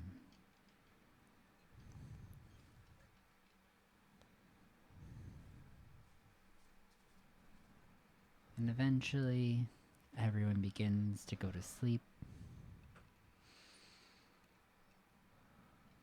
As you hang out with each other, Akila does pop out and just kind of nudge you all to bed. fair. That gentle but firm way that she tends to deliver instructions. And you all go to bed? Yeah. Yeah. Yeah? Anything else you'd like to do? Nah. Just sleep in my tree. It's my tree now. It's your tree now. Alright. So you go off to bed. You sleep. You get a long rest. I don't know if it matters. I don't think it does.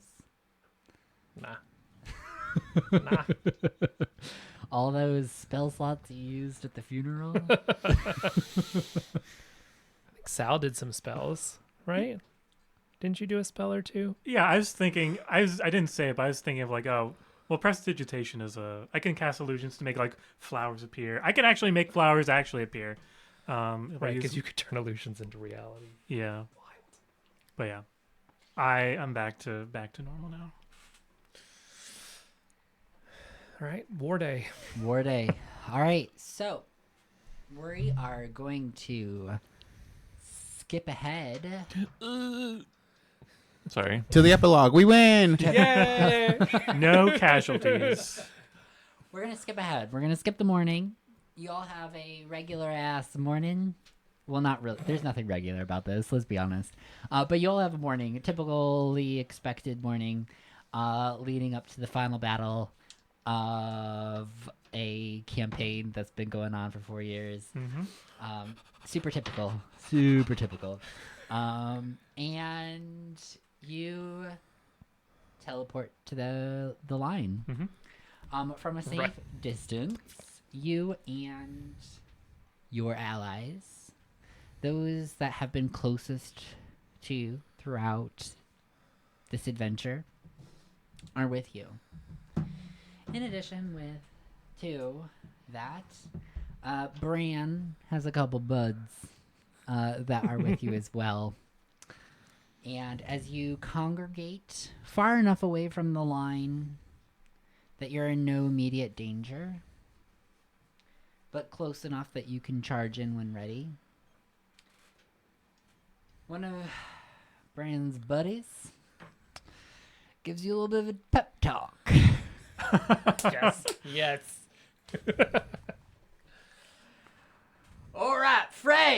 companions and our allies. We stand on the brink of the greatest battle of our lives. Let us remember what drives us forward. The passion of life. The bonds of love we share with each other. And the unyielding will to survive against all odds. In the face of darkness and despair, it is our love for one another that will light the path ahead. It is our determination to protect those we hold dear and will give us the strength to overcome any obstacle. And it is our unwavering belief in the power of hope that will guide us through the darkest nights.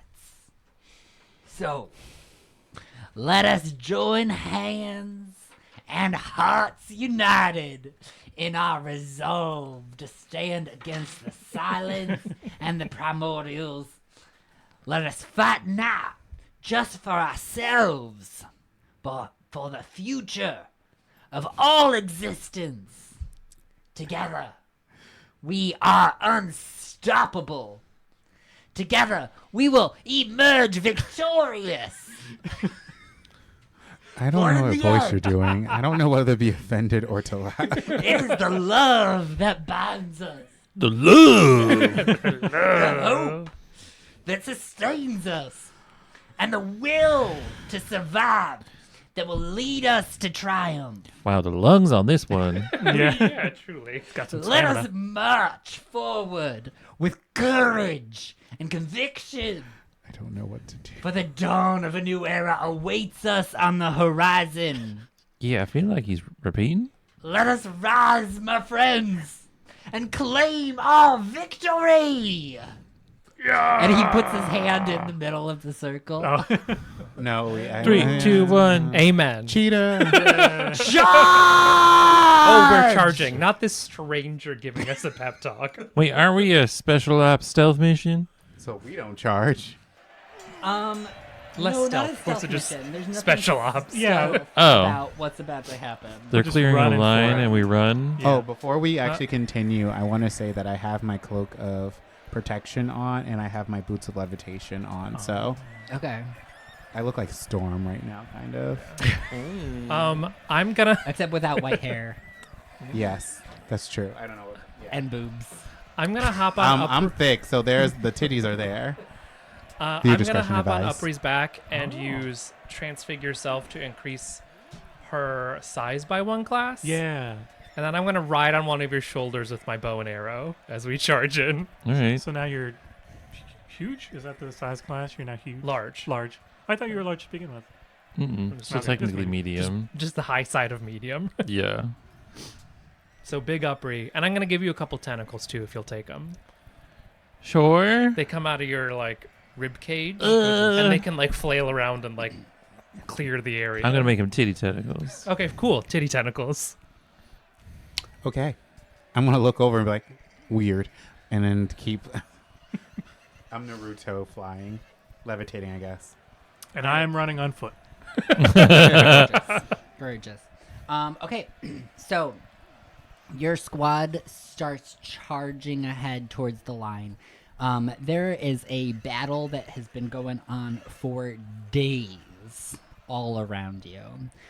So you see bodies, you see signs of conflict all over the scorched earth, the scars of war. And you see that the Inquisition army that you have put together has, in fact, formed a wedge amidst the silence. Leading up to the tower, you can almost see a sliver of a pathway winding its way up to the tower. And at the top, you see Alice. A static storm in front of a pitch black hole. The size of a large barn that she floats in the middle of. The crackling energy can be heard across the battlefield. These crashes of electricity and arcane energy rumbling the ground as the cries of battle surround you, filling your ears and washing out all other voices. You rush forward. You in the rear, behind your squad of special ops.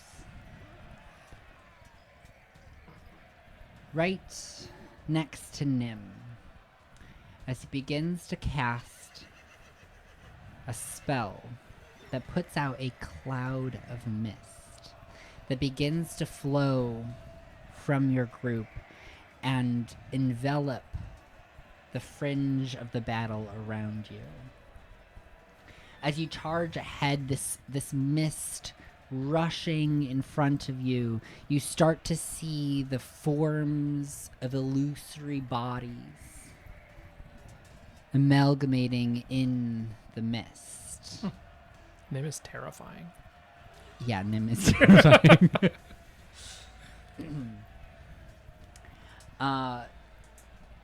And then,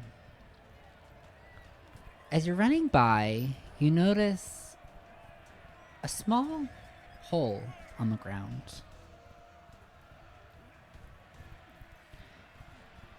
You almost trip over it, Ren. Oh, I'm on Upri's shoulders. Oh, you're on Upri's shoulders. Because Okay. Upri's large now. Upri almost trips over it, but you see the hole and you point it out to her. So she's able to sidestep. Just as you see a little tail disappear into it. A scaly red tail. And then It's Marky. you continue on. Hi, I yell out. Do we see a bush? As within the cloud of smoke, you start to see enemies charging around, lost and confused, slashing at the illusory forms made by Nim. And you see two cultists in robes making eye contact with you, noticing and recognizing you. Ooh. And they begin to make their way across the field towards you.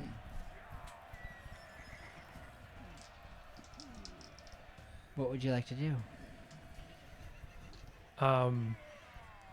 I guess we push them, cut and keep pushing. Do you recognize them? Or is they Do we too far? recognize them, or are they just They're Jen? just cultists. Cultist A, Cultist B? Cultist A, cultist B. I mean, I'll shoot arrows at them. All right. I got So my make an arms attack. and legs free. Yeah, make an attack. Nat 20. Wow. All right. Roll for damage. Oh gosh. Okay.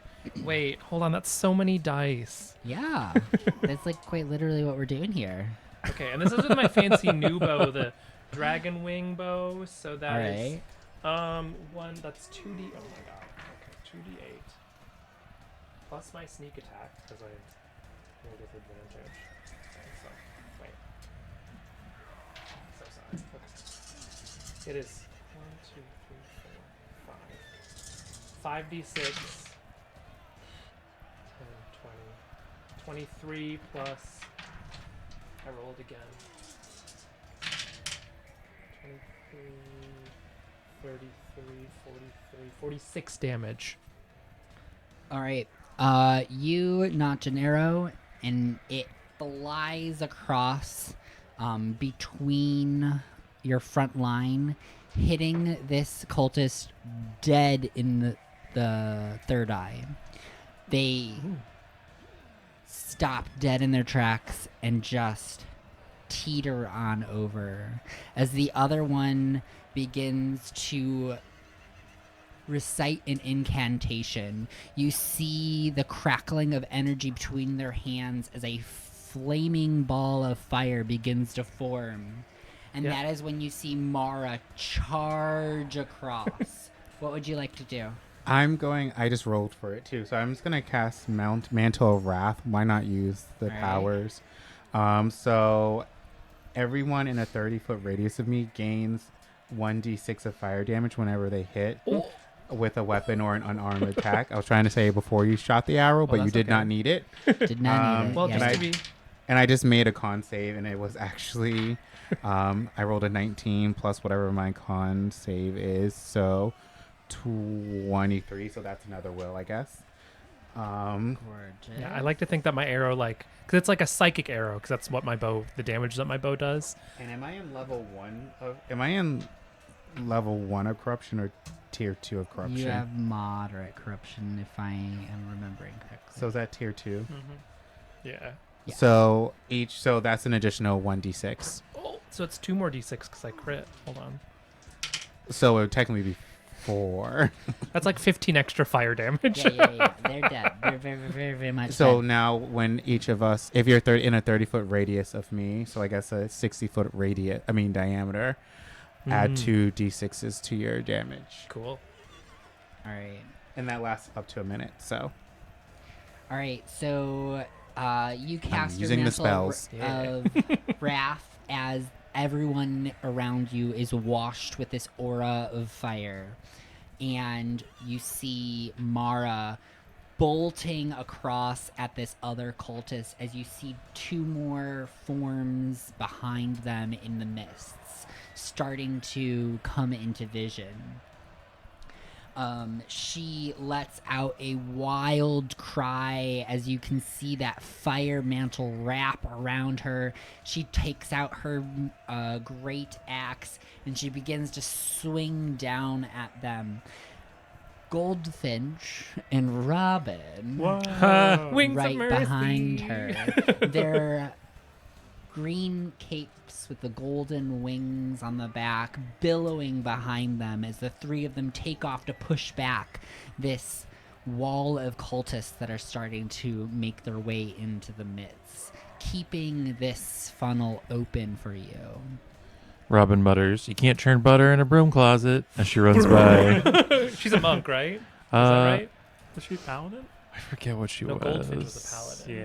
Yeah. I think Yeah. maybe I a think monk. she was a monk. Yeah. Yeah, you see Goldfinch like takes their sword and charges forward, this like beam of light shooting out in front of them as they all just charge at these cultists. Hey, yeah. Am I at 8 will now? Or did you already update it? I just put it to 7, but if Oh, you yeah. guys No, you're are right. great. It's 7 then. I Okay. didn't. No, it's 8. It's 8. Is it 8? Yeah. Okay, cool. Mantle of Wrath is actually pretty cool. Yeah. I'm disappointed that I didn't use it sooner. Well, we got it now. Well, I'm using the. Now I've used almost every transgressor power that I have. All right. You continue charging forward. You get to a point where Nim is lagging behind. So you break out of this cloud of illusions as he keeps the army or the armies from closing in around you. But as you break out, you see a bush. Not the bush. Oddly untouched by the battle. And you just glance at it and you turn away because you hear the clacking of metal as you see a horde of order soldiers start closing in on you. What would you like to do? Can I do Sleet Storm? Sleet Storm? Yeah. Abso-fucking-lutely. What do they have to do, or do you roll an They attack? need to do a dexterity saving throw. Gorgeous. And it's a So DC 19, I think. Just okay. knock them all There down. are 6 of them in this group, so I'm going to roll 60-20.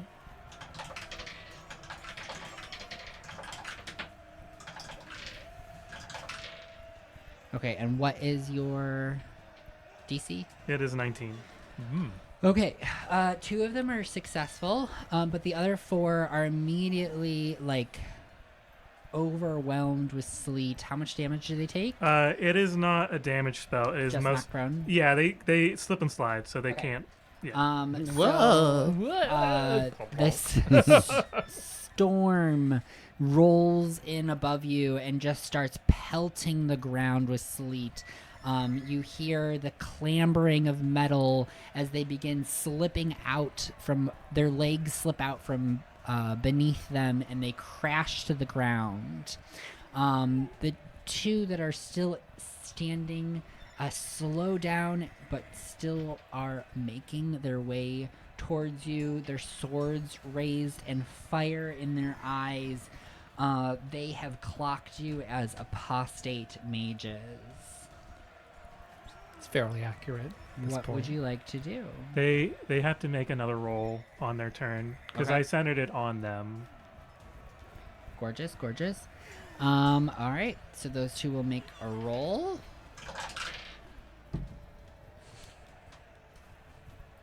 They both fall on their turns as they get like 5 feet away from you, and they are just about to swing, and they just both smash into each other as they slip out. As they are all like clambering, trying to get up, you catch a glance at that bush again. This time, it's surrounded by a bunch of bodies. Cultists. They appear to be sleeping. Huh. It's very on brand. And you continue pushing ahead. As you rush ahead, you see Bran lock on to a group of cultists that are turning around, casting a meteor swarm. So you see them holding their arms up in the air, and the sky is beginning to open up above you, and this giant meteor is starting to fling down into the ground in front of you. Bran immediately locks eyes with him and begins to charge with his 3 best buds, the one that gave the speech inclusive. Yeah. Anything That else guy. you would like to do to help Bran out? Is it one target or it's a like a shower of targets? Meteor Swarm is technically 4 targets, but there's one that has manifested so far. I think It's like mid-cast. I could cast Shatter on it, and it would like break off into smaller parts. All right. Cast Shatter. It's a DC. Well, I'm casting against an inanimate object. How does that work? We could do it anyways. Okay. I think it automatically fails according to the spell text. And since Or has it's disadvantage, something like that. Yeah. and if it's made of inorganic stuff like stone, which I'm guessing it is, Mhm. it does have disadvantage anyway. So Oh, okay. All right, so disadvantage. a con save of DC 19. I'm gonna say it's a 15. So it fails. So it shatters in the sky, and the chunks of meteor begin to rain down on everybody. Make a dexterity saving throw. Everybody? Can I sprout my wings and shield at least these 3 people? And Make a dexterity saving throw with disadvantage, and yes, so normally they're at advantage. So would it be normal then? so normal then. Would we have to make it if we're being shielded? Still make it as a fallback. Sorry, it's high up there. It was 16. A 16. All right. What was Beyonce's? What was we rolling for? Dexterity save. Dexterity. Dexterity save. 6. 6. 10. 11. All right. And I'm gonna roll for your allies. That's a lot of allies. All right. So Upri immediately reacts, jumps up into the air, and spreads her wings out, shielding the 3 of you. The rest of your allies do get pelted with some of the debris, taking some damage, but it is greatly reduced by the fact that it was shattered and not a giant meteor, it would have been, I think, 40d10. How much Whoa. damage do I take? You are going to take. Where's my d10? There we go. 5 bludgeoning damage. Alright. Easy peasy. 172. Do the rest of us take any damage, or are we all protected? The rest of you are protected. Oh, by good. I the hide in Upri's hair. No, the wings.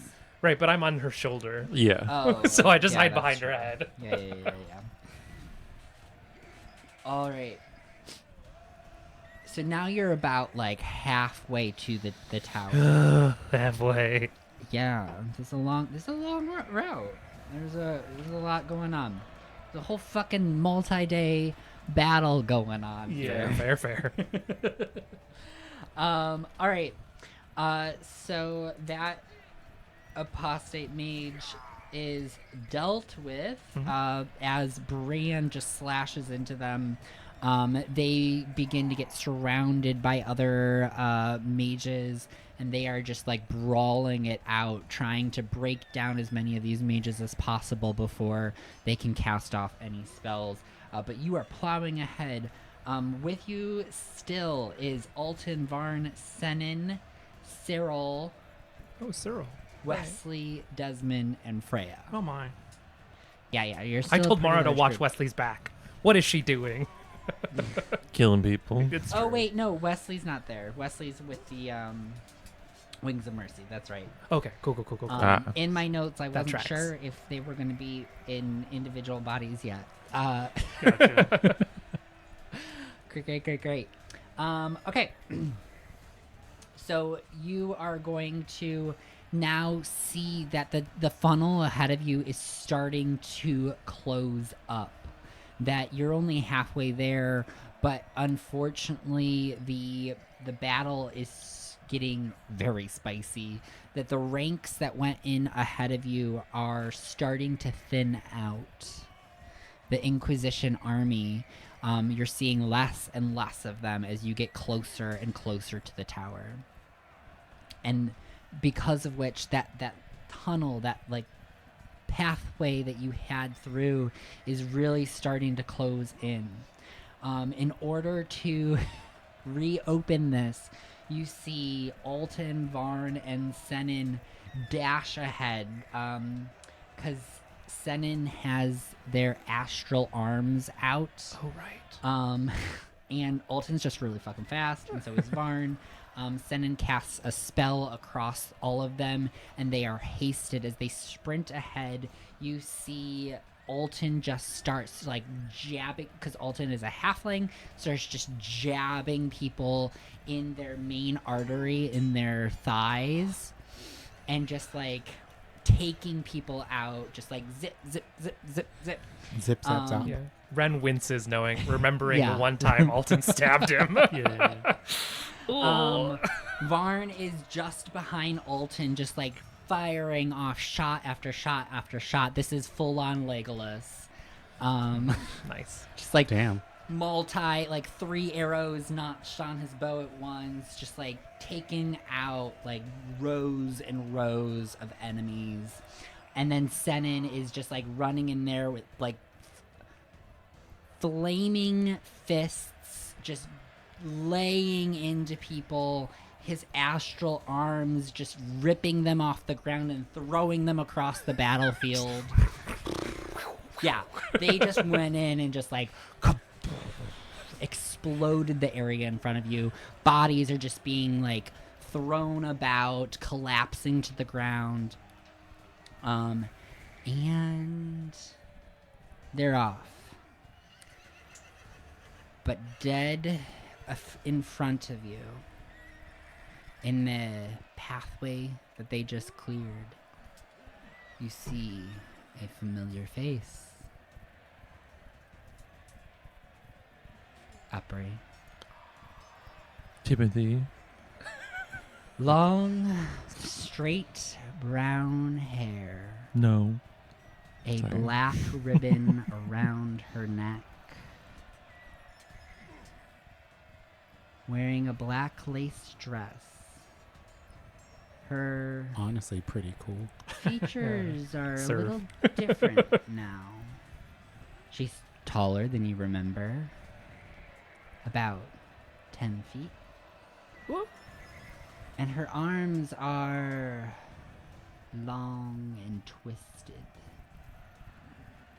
The suction cups wrapping around two corpses that she is constricting in her grip.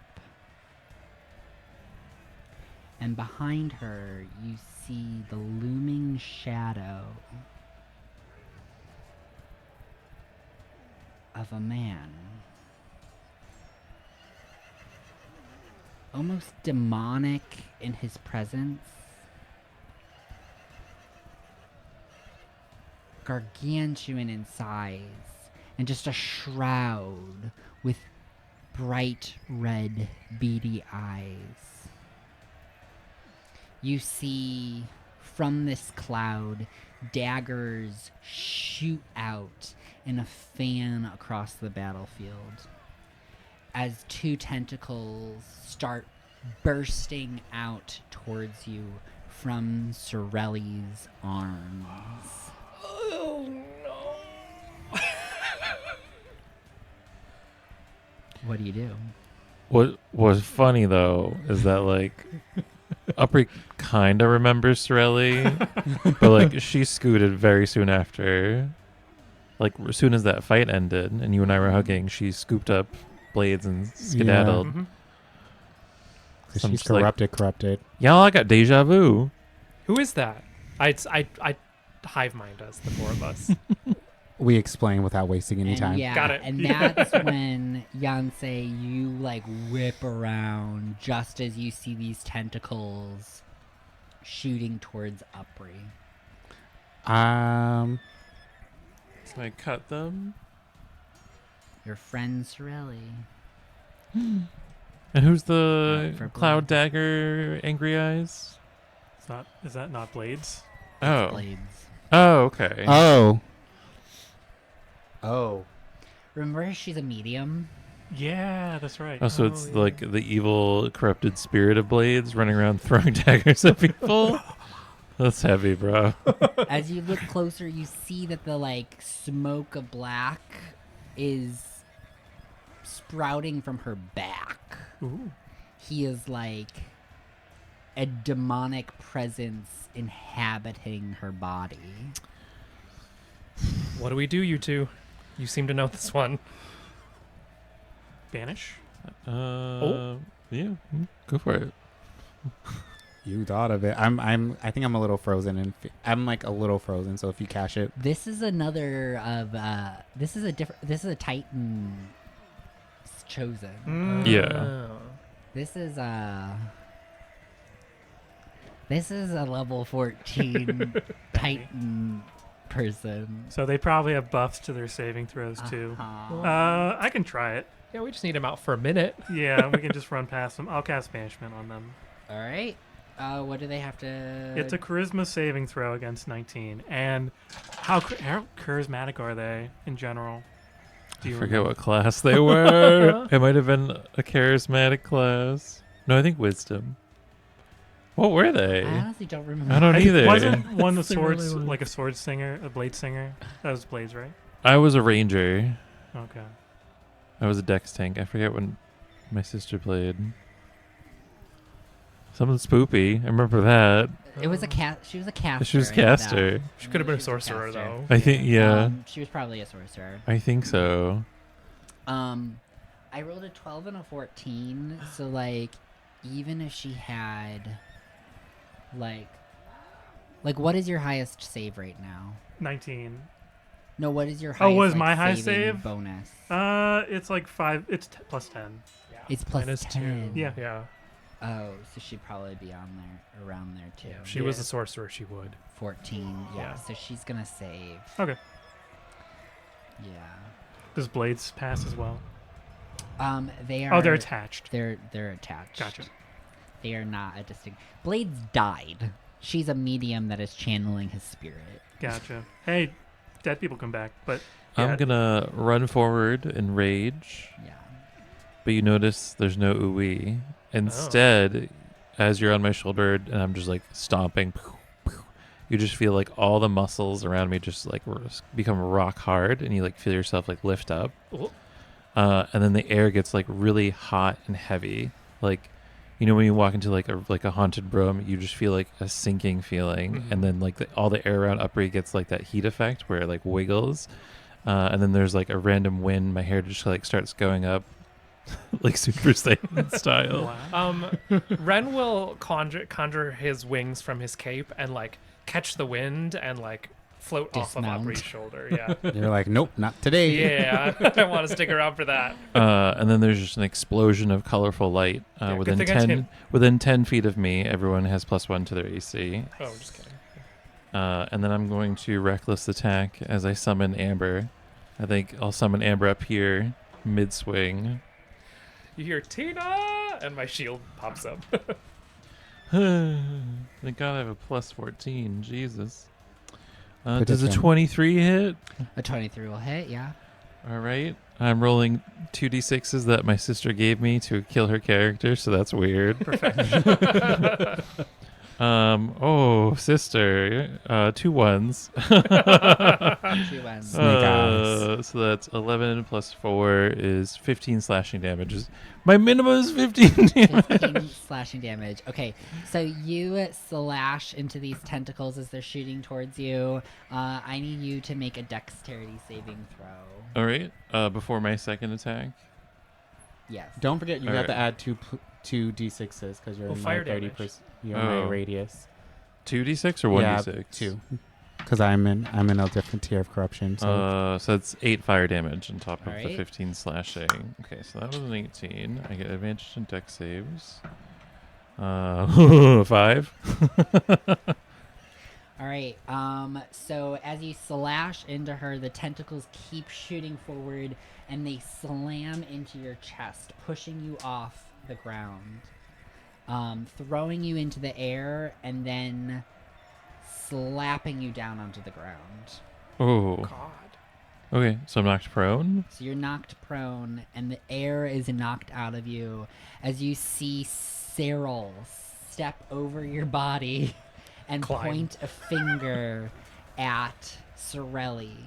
You see chains shoot from the aether and spin around her, slamming into her body and constricting her. You see Desmond, Freya, come up behind Cyril, raising their swords, and they begin to charge at Sorelli. I've got this, Upri. Keep on going. We'll hold her back as long as we can. Okay. I'll fly down and try and help you up. Is it down to the 4 of us left? Yeah, it is. All right, I'm going to say all aboard, and I'm going to stretch my wings. That probably have a wingspan of like 25 feet because you enlarged me. Oh, yeah. You're huge. You're like an eagle. Yeah, I'll fly. I mean, I have my wings out now, so I'll fly up with you. Alright. Okay, I'll scoop whoever. Yeah, I'll jump Start on the back. flying. I'll jump on, but I'm still looking at blades and kind of reminding myself what this is all for. Yeah. So as we're flying off, I'm going to say goodbye, blades. You just see behind you that there is a flurry of spells being cast by Cyril. Tentacles now shooting out of Sorelli's body in all different places. Her form is starting to become twisted, and you see that her body is starting to contort and grow in size. She's becoming a land kraken. Can I? Ooh. No, I won't. You want a taste? I was gonna like, can I mold form with that? But I'm not gonna do it. As we're leaving, can I do 3 Eldritch Blasts on her just as like a parting Parting gift. damage? Oh yeah. Roll for to hit, and then roll for damage. One was a nat 20, Yeah. which means it was a 29. One is a 26, and one is a 24. Jeez. All right, those are Wild. all gonna hit. She doesn't have a particularly high AC. She just has a lot of hit points. That's gonna be a lot of die. Because the 2d6 are also part of. Yeah. I think it's 20's part my of dish. each of them. Each of the. Is it part of each of the blasts? The 2d6 with the mantle of wrath. Yeah. I think so. Yeah. Be separate Okay. attacks each time. So I'm gonna Oh do my the nat. I'm God. gonna do the nat 20 first, which is 2d10 plus 4.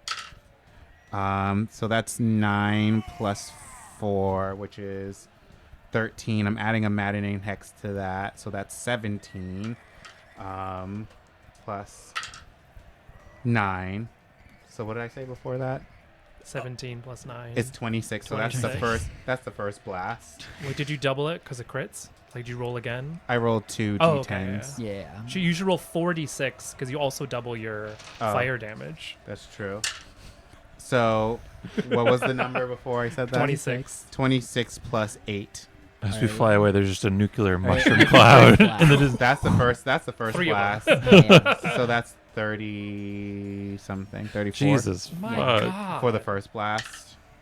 The second blast is 6 plus 7, so that's 13. And the third blast is 11 plus 8, so that's 19. So 19 plus the other 2. Yeah. So I think that's a total of 26.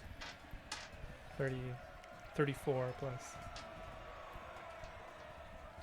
It may have been 36. I don't know. You can do your best judgment. 66, I believe. My God. 66 damage with a fucking cantrip. Yeah. Sounds right. Sounds like a warlock. Yeah. That's all right. So you blast her with your Eldritch Blast, and you just see chunks of her breaking off as she's hulking out, and it's just spraying black ooze across the battlefield. You see that one of the blasts hits her hard enough, and there's like a reverberation of the splatter, and just completely creams Cyril. With Crazy. Wow. and as you all start to fly off on Uppery's back Yeah. towards the tower, you're at about like 3/4 of the way there now. Ren, Yeah. you look out into the crowd as you see a beam of this like twilight colored We're fighting the cat. light. Uh-huh. This like reddish purple hue blast down from the heavens. Uh-huh. And as it clears away, you see in the center of where it made contact with the grass is a tiny woman with curly white hair. Yeah. Oh my God. Is it Babs? And you hear her voice carry across.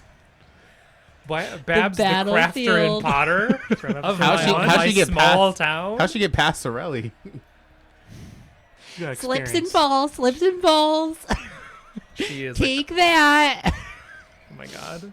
She's a cleric, so she just like divine interventioned herself onto the battlefield. My God. She's like, I brought pie. Is she whomping people with her cane still? Yeah, she's walking around with a cane. You see that she has like mittens on. Interesting. That she's like taped on. Of course she has. My God. Protect.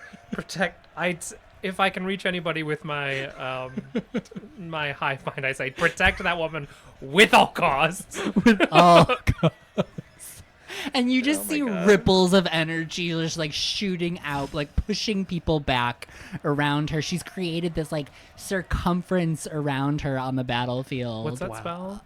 Where you the cleric spell that you creates spirits around you that hurt everybody? Spiritual guardian. Spirit guardians. Spirit guardian. Yeah. Amazing. Yeah, so she's spirit guarding, and it's just like reverberating around her in this like perimeter, just like blasting people away.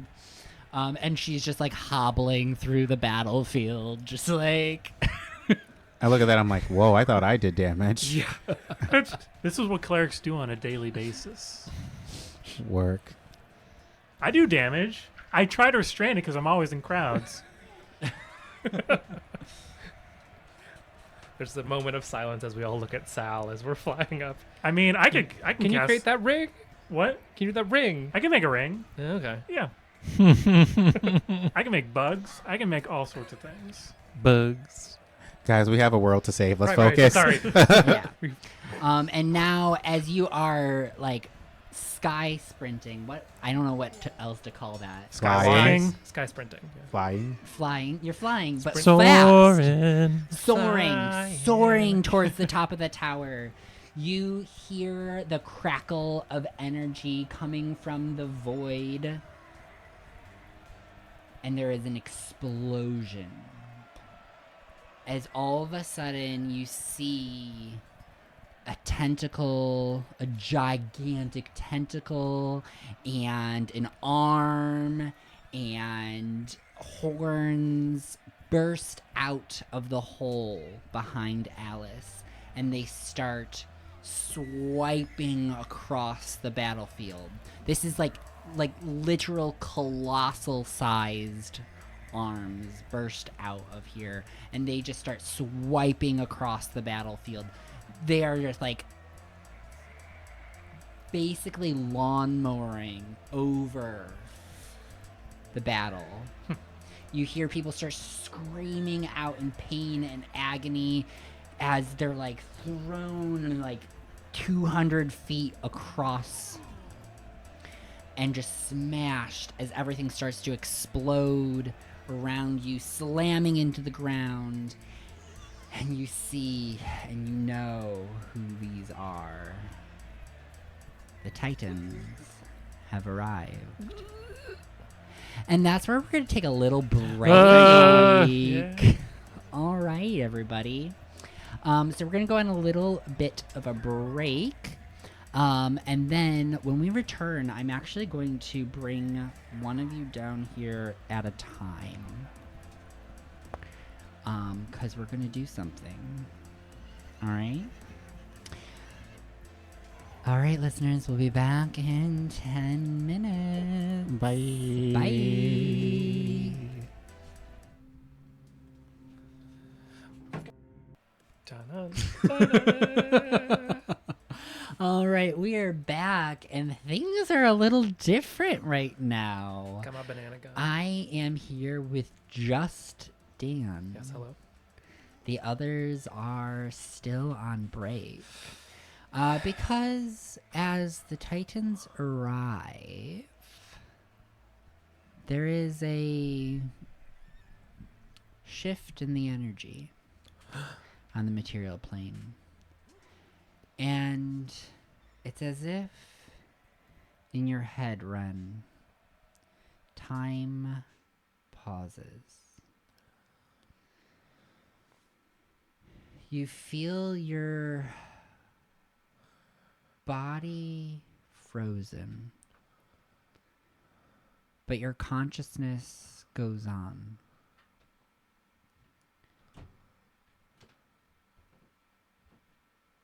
You can hear your thoughts moving, and the battle around you stops as well.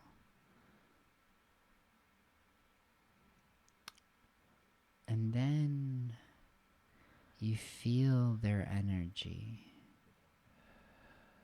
The assimilator. Hello?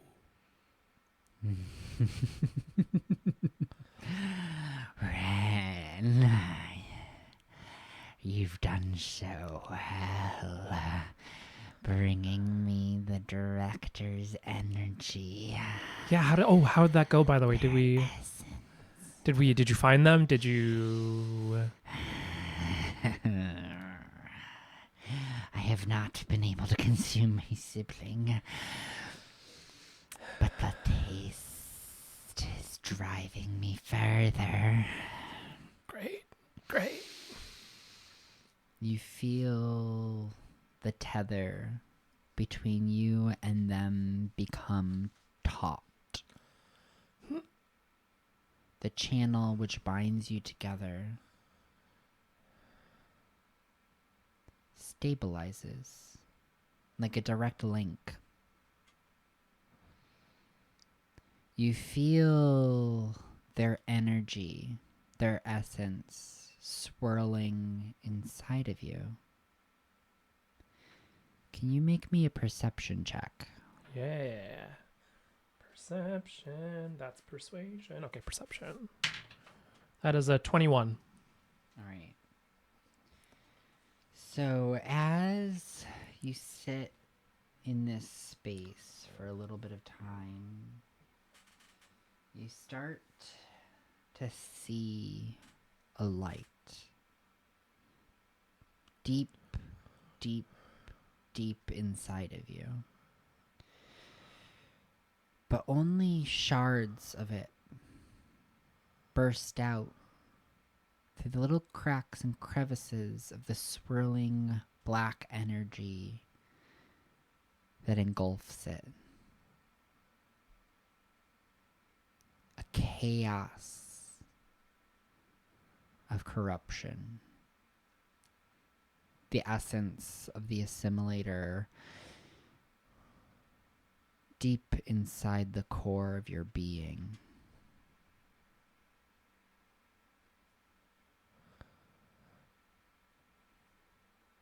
How does this make you feel? Ooh. I think Ren's become accustomed to the assimilator. It's almost second nature for him at this point to use the assimilator's power to, like, change the flow of battle and whatnot. It's very second nature to him at this point. Mm-hmm. So, almost comfortable. Yes. Ah, it feels so nice.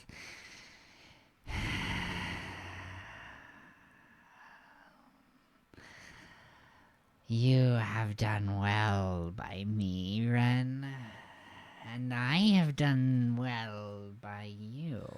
But you say that. I still don't understand what this ring does. We It's a formed bit a rude. perfect partnership. I can make you stronger. I see you are aiming to take on my parents. Parents. Okay. Yes. Yes, and if you're willing to lend it, we'll need as much power as we can get. I will help you kill them. I will help you consume them. We will consume them and we will become one.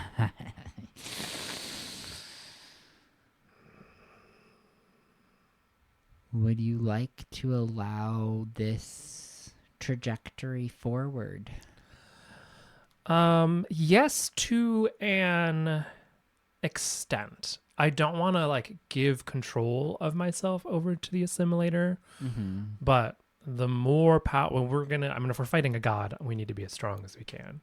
So I want to walk that tightrope of allowing the assimilator's power in while keeping control.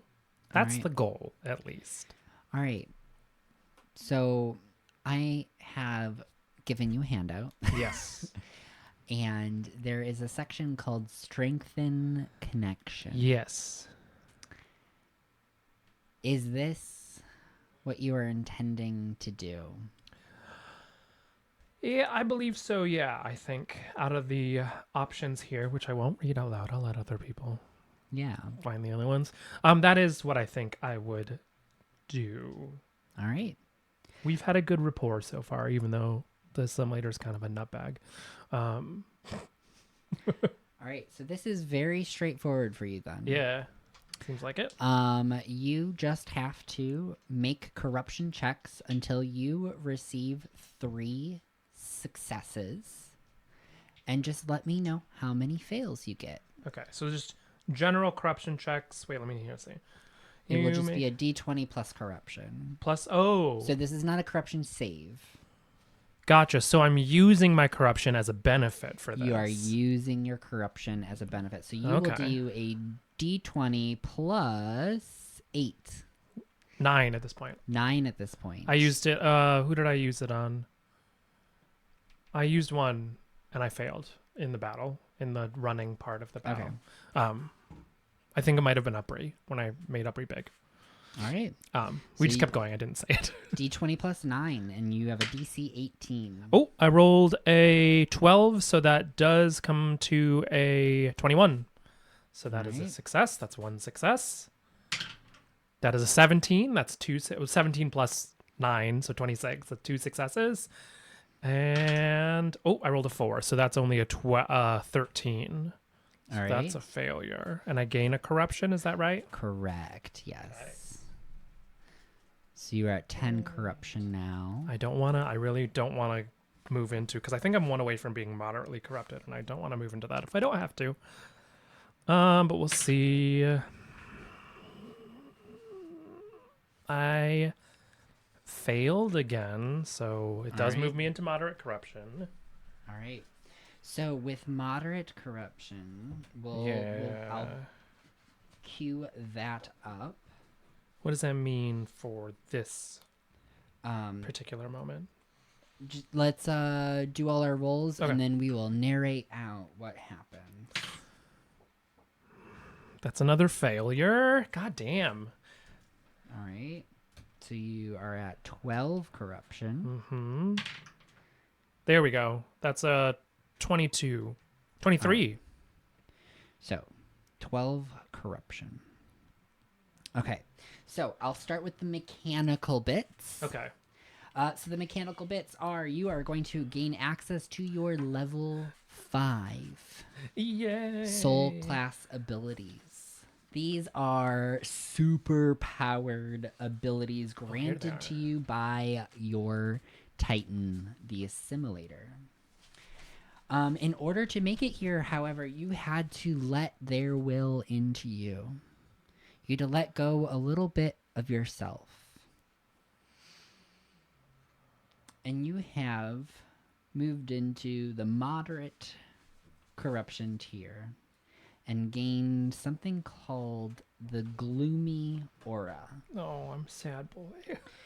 So, mechanically speaking, the temperature is noticeably colder in your vicinity and impacts the mood of those around you.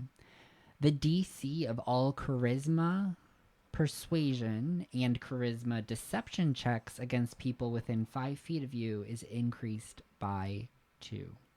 Okay. So, yeah, you are big time sad. I give off sad boy energy. Got it. Yeah. The potential end of the world, the loss of control in your life has put you on a mental spiral.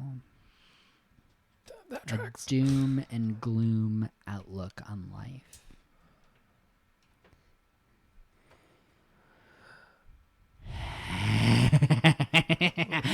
Yes, you are complete. We will consume all. And then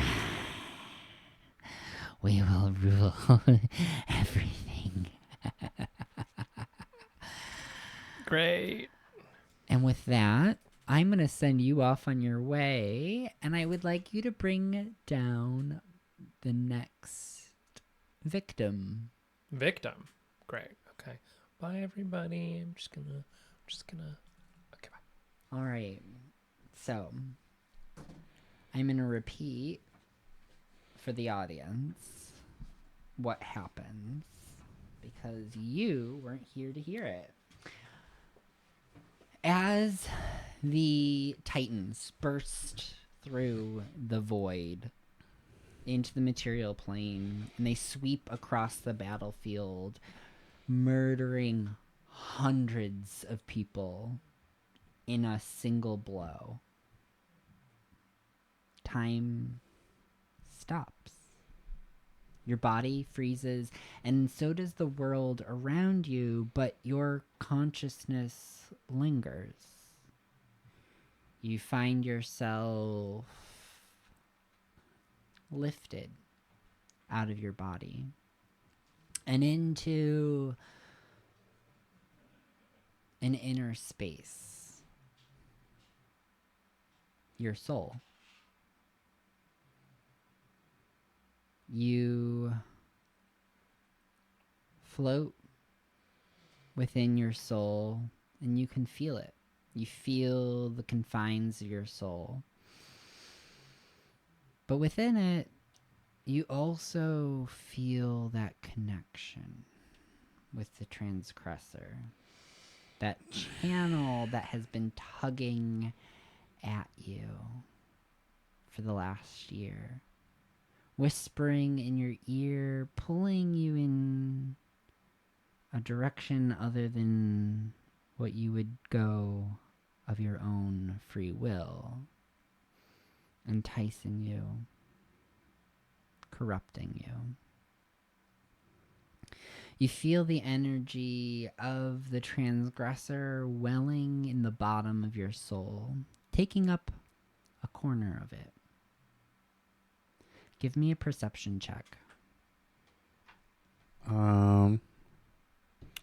Okay. It's weird that I'm the only one here because that means I have to keep everyone. So that is a nat 20. A nat 20. So 21. I've been rolling great today. There is a light within you.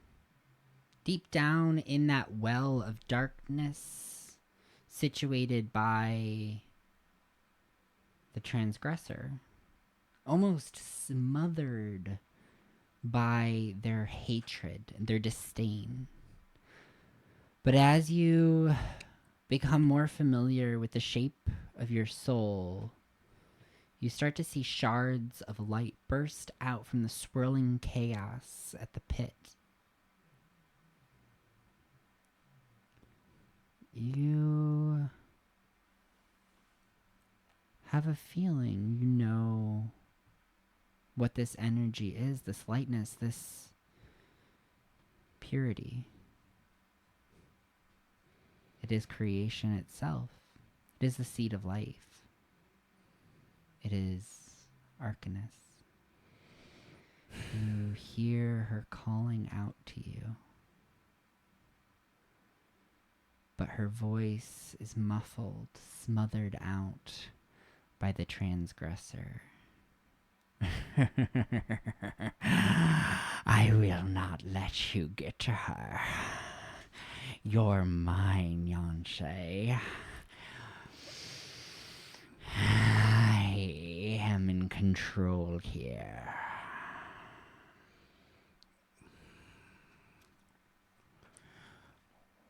Why do you have so much hatred for Arcanus? Why do you want to destroy her so much? I do not hate from whence I came. I hate the distractions she created for herself. You pitiful, small ants.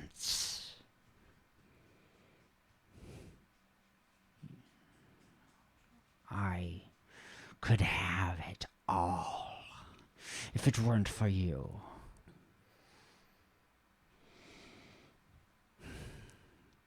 But she became distracted. She abandoned us.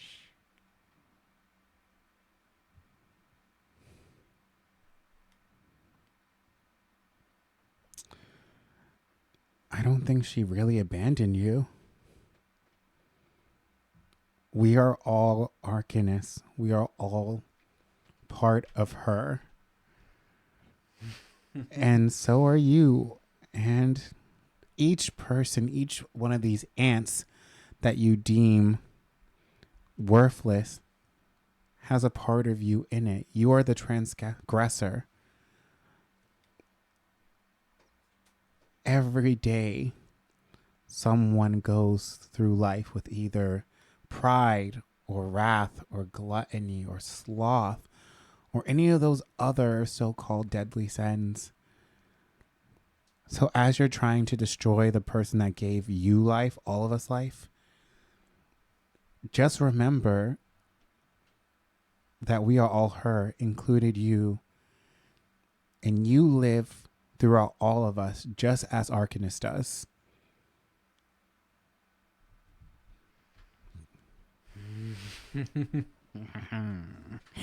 Yes, they do live in all of you. And it is so delicious to watch you fall from your pedestals to be consumed by Solarius and Maligna.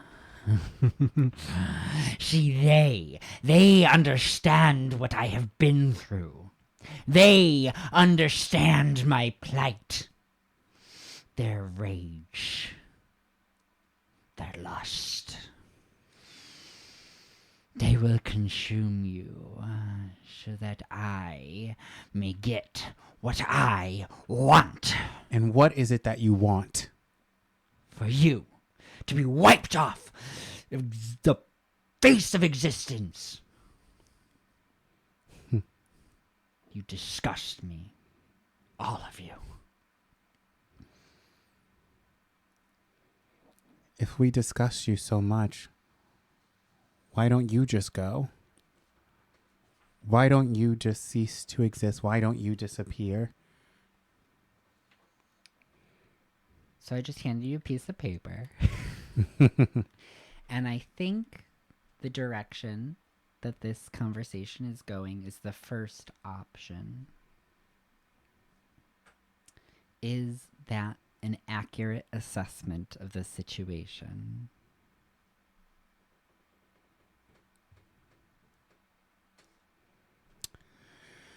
Oh my goodness.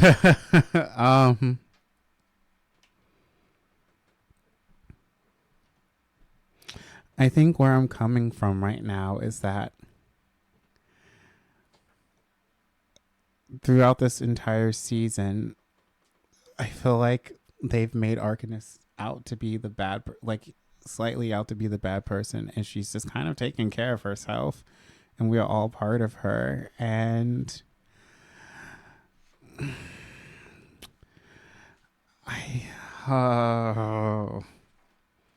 what does the third option actually?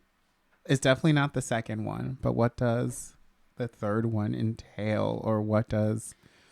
So basically, you are being given the option to either sever your connection with the Titan, to be like, I don't want to deal with them at all. That's the first option. The third option is that you want to turn their energy on themselves, that you want to take control of the situation and overpower your Titan. To force them and bend them to your will. But because you got that nat 20, the first option comes with a light. And you can feel her calling to you. But she needs you to clear out this corruption for her voice to be heard. I think I am going to take the first option to shut them out. All right. So we're going to do some rolls. Good thing I use my I use some of my All right. So, in order to shut them out, you are going to have to do a will check. So your will right now is +8. 8. So you will roll a d20 plus 8. The first DC starts at a 10. And can I use my pack of the talisman for these just to add some bonuses since that's what Yes, they're you there for? may. Okay. The first one is a 17 plus 8 is 25, so I passed. Okay, 1 success. Now make a corruption save as you feel the anger, the rage of the transgressor welling up in a loud wail bellowing from the pit of your soul. It says, so do I have to make it with disadvantage or do Yes, with disadvantage. plus proficiency against corruption table? Yes, so the corruption table, you are at 4 corruption, so you are in mild, and your soul class level is 4, so you have a DC of 15. So it's whatever I roll plus 4 Plus proficiency. against corruption. So And I believe your proficiency right now is 5. yes. And then, yeah. That'll be a 16. All right, so you save against corruption, so your next check will still be a DC 10. So make another will check. So that's your D20 plus 8. 20 plus 8. Yeah. So that's exactly 10. Exactly 10. That will pass for your second success. Okay. Make a corruption save to determine if this screaming that is now, you hear this like, it's like they're clawing out from the bottom of your soul, just like trying to clamber and grasp at you, pulling you down with them. This one is an 8. Okay, so that will fail, Mm-hmm. which will increase your DC by 5. Oh, So fuck. their voice, the transgressor voice, starts to drown out your own. They are screaming at you. You feel that their rage is welling up inside you, and it is terrifying you. It is starting to make you feel very small. Make Alright. that will check. I'm going to use one of my inspiration tokens. All right.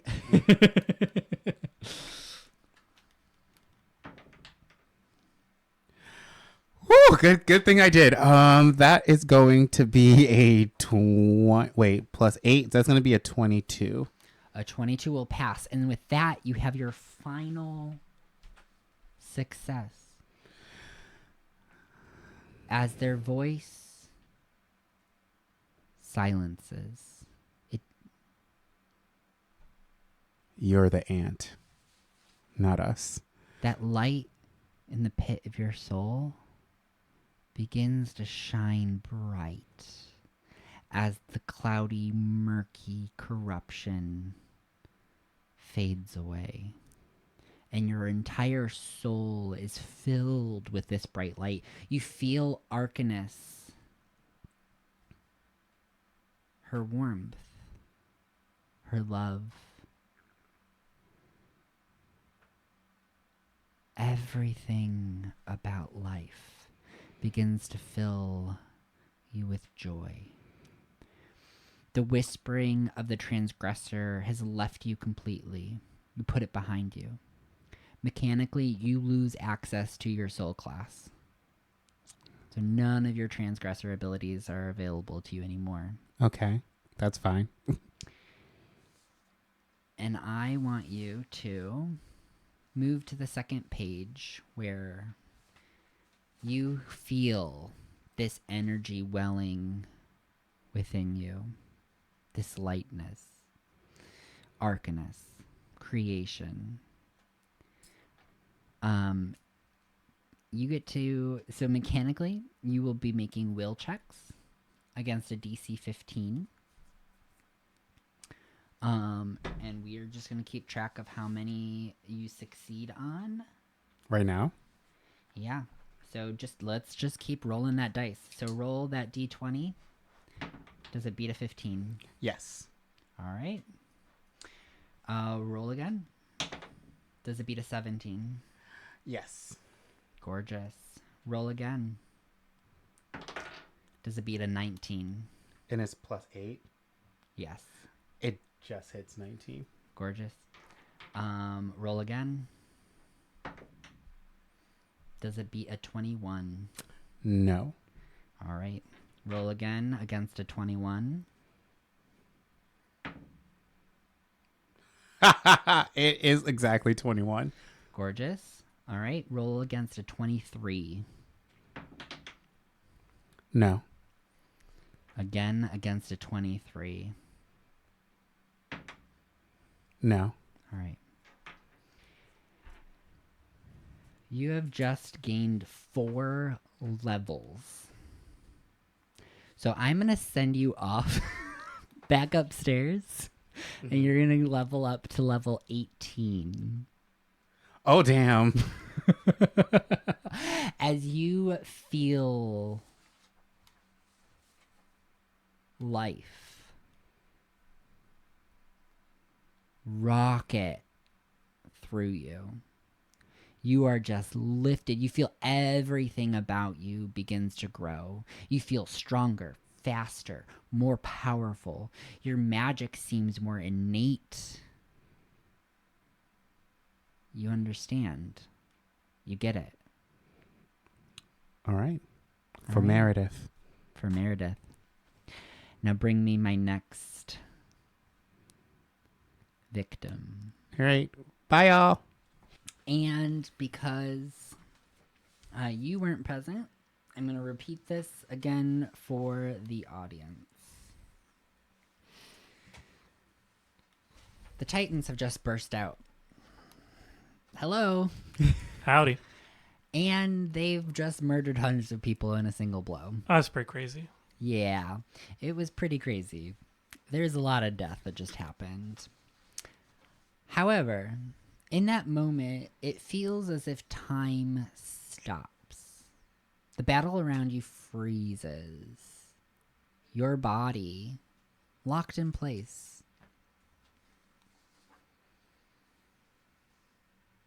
And you're lifted out of this scene into an unfamiliar place. As you're sitting with it for just a moment, you start to feel the contents of your soul.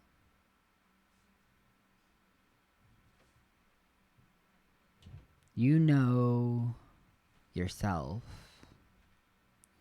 You also know the feeling of the dreamer, how that cord has tugged at you, how those whispers have sounded in your ears. The little deja vus that have surrounded you your entire life, the nonsensical dungeons, the people and places that defy reason. Mm-hmm. And you know it's been their doing. And as you look down below you, hovering in this extra planar space, I mean, what is a soul, really? You see the swirling chaos that the dreamer has taken up inhabitants in the pit of your soul in. Can you make a perception check? Oh boy. Perception is a wisdom skill, so I have advantage on that. Yes, you do. Oh, perfect. That's going to be a 17. Actually, no, that's the wrong because it's a +5. I think it's an 18 now. Or it might actually be a 19. All right. I will find that out right now. 18, 19, they'll both do it. You see the shards of light bursting out from this chaos below you. Mhm. It feels different. It feels different than the dreamer, and it's something that you feel like you left behind in childhood. There's a lightness, a love, a joy, Mm-hmm. a playfulness that the dreamer's voice has been shrouding from you for years. And it's bringing back a flood of memories. Is this Arcanus? That's wild.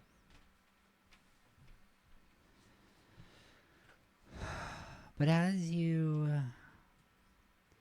begin to think these thoughts, and you hear the muffled voice call out, ringing from the depths below, you hear the louder one, the one you've been more familiar with. Ah, Salvador.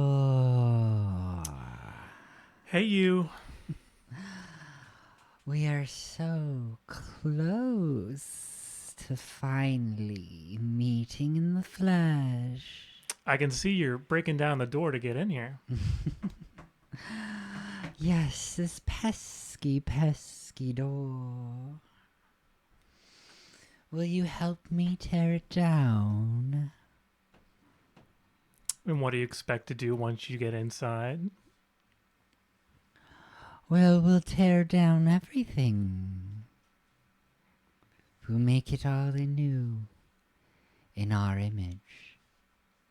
Doesn't that sound wonderful, Salvador?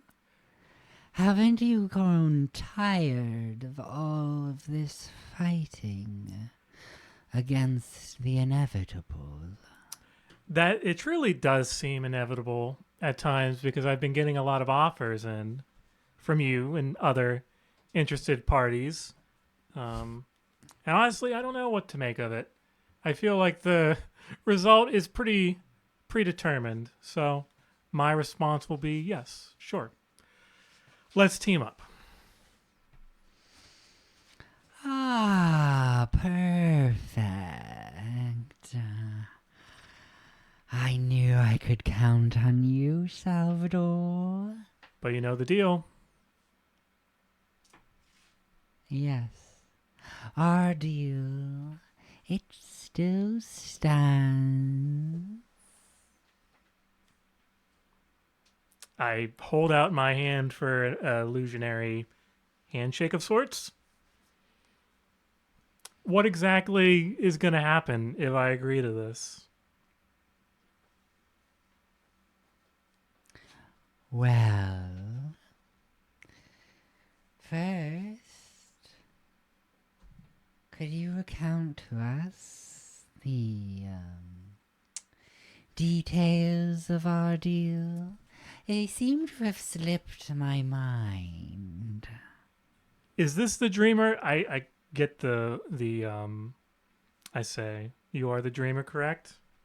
I am. I believe the terms were that if I were to help you get out, that you would set aside a spot in the New World Order for me and whoever I wish. Ah, yes, I remember now. A perfect little oasis. With you as the designer. Sounds pretty good, doesn't it? It sounds lovely. Think of the world we can create, Salvador. I have a lot of plans. So I read the first page, or the highlighted. You don't have to read anything, so I am handing you a piece of paper. where I believe you are most aligned with the second option, titled Strengthen Connection. Does this seem like an accurate assessment of the trajectory of the scene and the deal that you are making with the dreamer? So is it laid out that I have these three options, or I'm just... They're not like laid out. But it's like, this is the most present thing in my These mind. are the mechanical options that I have written. Gotcha. But I am gauging the direction that you are taking the scene and assessing it as the second one. If you believe that there are ulterior motives that Salvador has that are going to shift into one of the other two, let me know. Can I say what my secret plan was? Yeah, what was your secret plan? My plan was that, given the terms that I had laid out, where I could decide who exists in this new world order, I'd basically remove all of the Titans and the Primordials. Okay. So that sounds like it could actually be a betrayal, which is more aligned with 3. 3. However, it sounds like you also want it to be delayed. Is that true? Delayed in, like... As in, not at this moment? Yeah, not at this moment. So, you will feel the dreamer begin to offer their powers to you. So what we can do, and this is going to be a little interesting to play out. We're going to go with option number 2, mechanically right now. And when you decide that you would like to betray the dreamer, we can run the mechanics of number 3. Okay. And just shift from one to the other. Because mechanically they give you some different benefits. Got it. So this one's pretty straightforward. The dreamer is now going to lend them their powers. And you will, if successful, gain your level 5 soul class abilities. Nice. Which are the powers of the dreamer. So in order to achieve this, you just need to do a corruption check and get 3 successes. And then track how many failures you get, because you will gain that much corruption. Okay. So just start rolling dice and tell me when you reach 3 and how many corruptions you get. So does my deja vu happen where I gain advantage on one and disadvantage on the next for these rolls? That deja vu, if I remember correctly, has more to do with having an enemy, right? Oh, yeah. So this is neither an attack roll, an ability, or a saving. Well, it is a saving throw, right?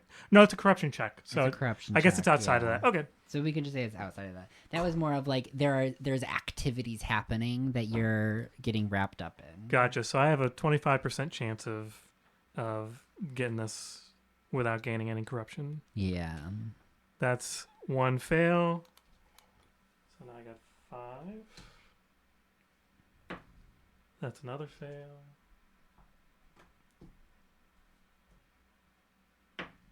That's 1 pass. So we're at 6 corruption That's another pass. with 2 successes. That's 3rd pass. So I only got 2 corruption. Okay, 2 corruption, and that still keeps you within the mild tier of corruption, so no other corruption effects Nice. will be bestowed upon you as you feel the power of the dreamer welling up inside you, and you see as that light at the bottom of your soul is shrouded in darkness. All right, with that, why don't you send down our last victim? That is pretty relatively swift. Yes. Okay. Hi. Hi. I'm so scared. You've just been waiting in anticipation as the other three have come down here one by one. It's been rough. And yeah, so this will be the last time I reiterate this for the audience, but you weren't here, so I need to. So, as the Titans have broken through to the material plane and they are trying to burst through their door, the crack in the wall, I should say, time stops. Okay. The battle freezes around you. Your body stuck in time as your consciousness is propelled out of reality and into what we can only describe as the soul. Your soul. Okay. You feel the shape of your soul. You feel the flavor, the colors, the What does it taste like? sounds, the tastes, the je ne sais quoi of your soul. And you also feel your cohabitator. The one who Fern, you've right? been cultivating.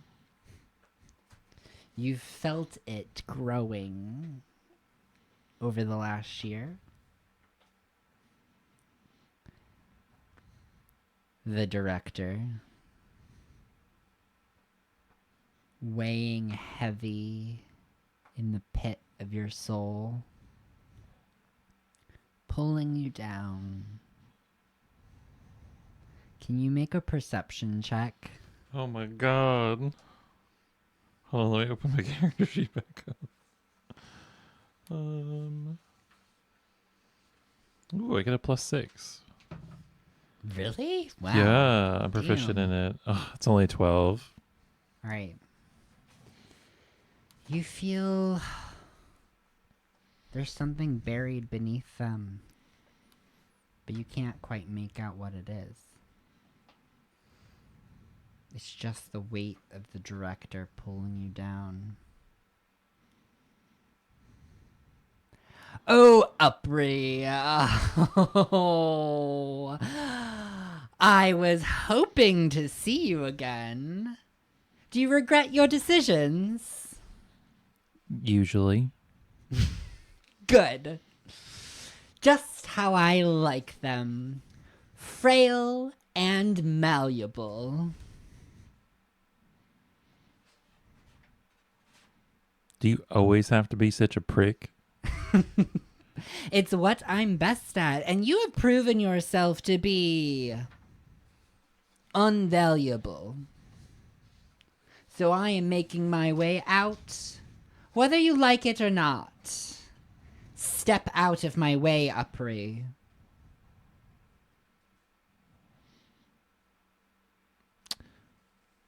I don't think so. I said move. Bitch, can't you see I'm frozen? What are you talking about? I'm gonna hand you a piece of paper. Well, I'm gonna hand you a stack of papers, but don't look very closely at. Just the top. Yeah, just I am Oh no. assessing that you're either one of two. You're where I've assessed Upray is at is either option 1 or 3. And the pages are the options? No, the headers are the options. So you are either of the mind that you want the director to get the fuck out, or you are spiteful and you want to overpower her. Which is it? Her? The director's a she, her? Yeah. I I mean, as much as of a she, her as a primordial being can be.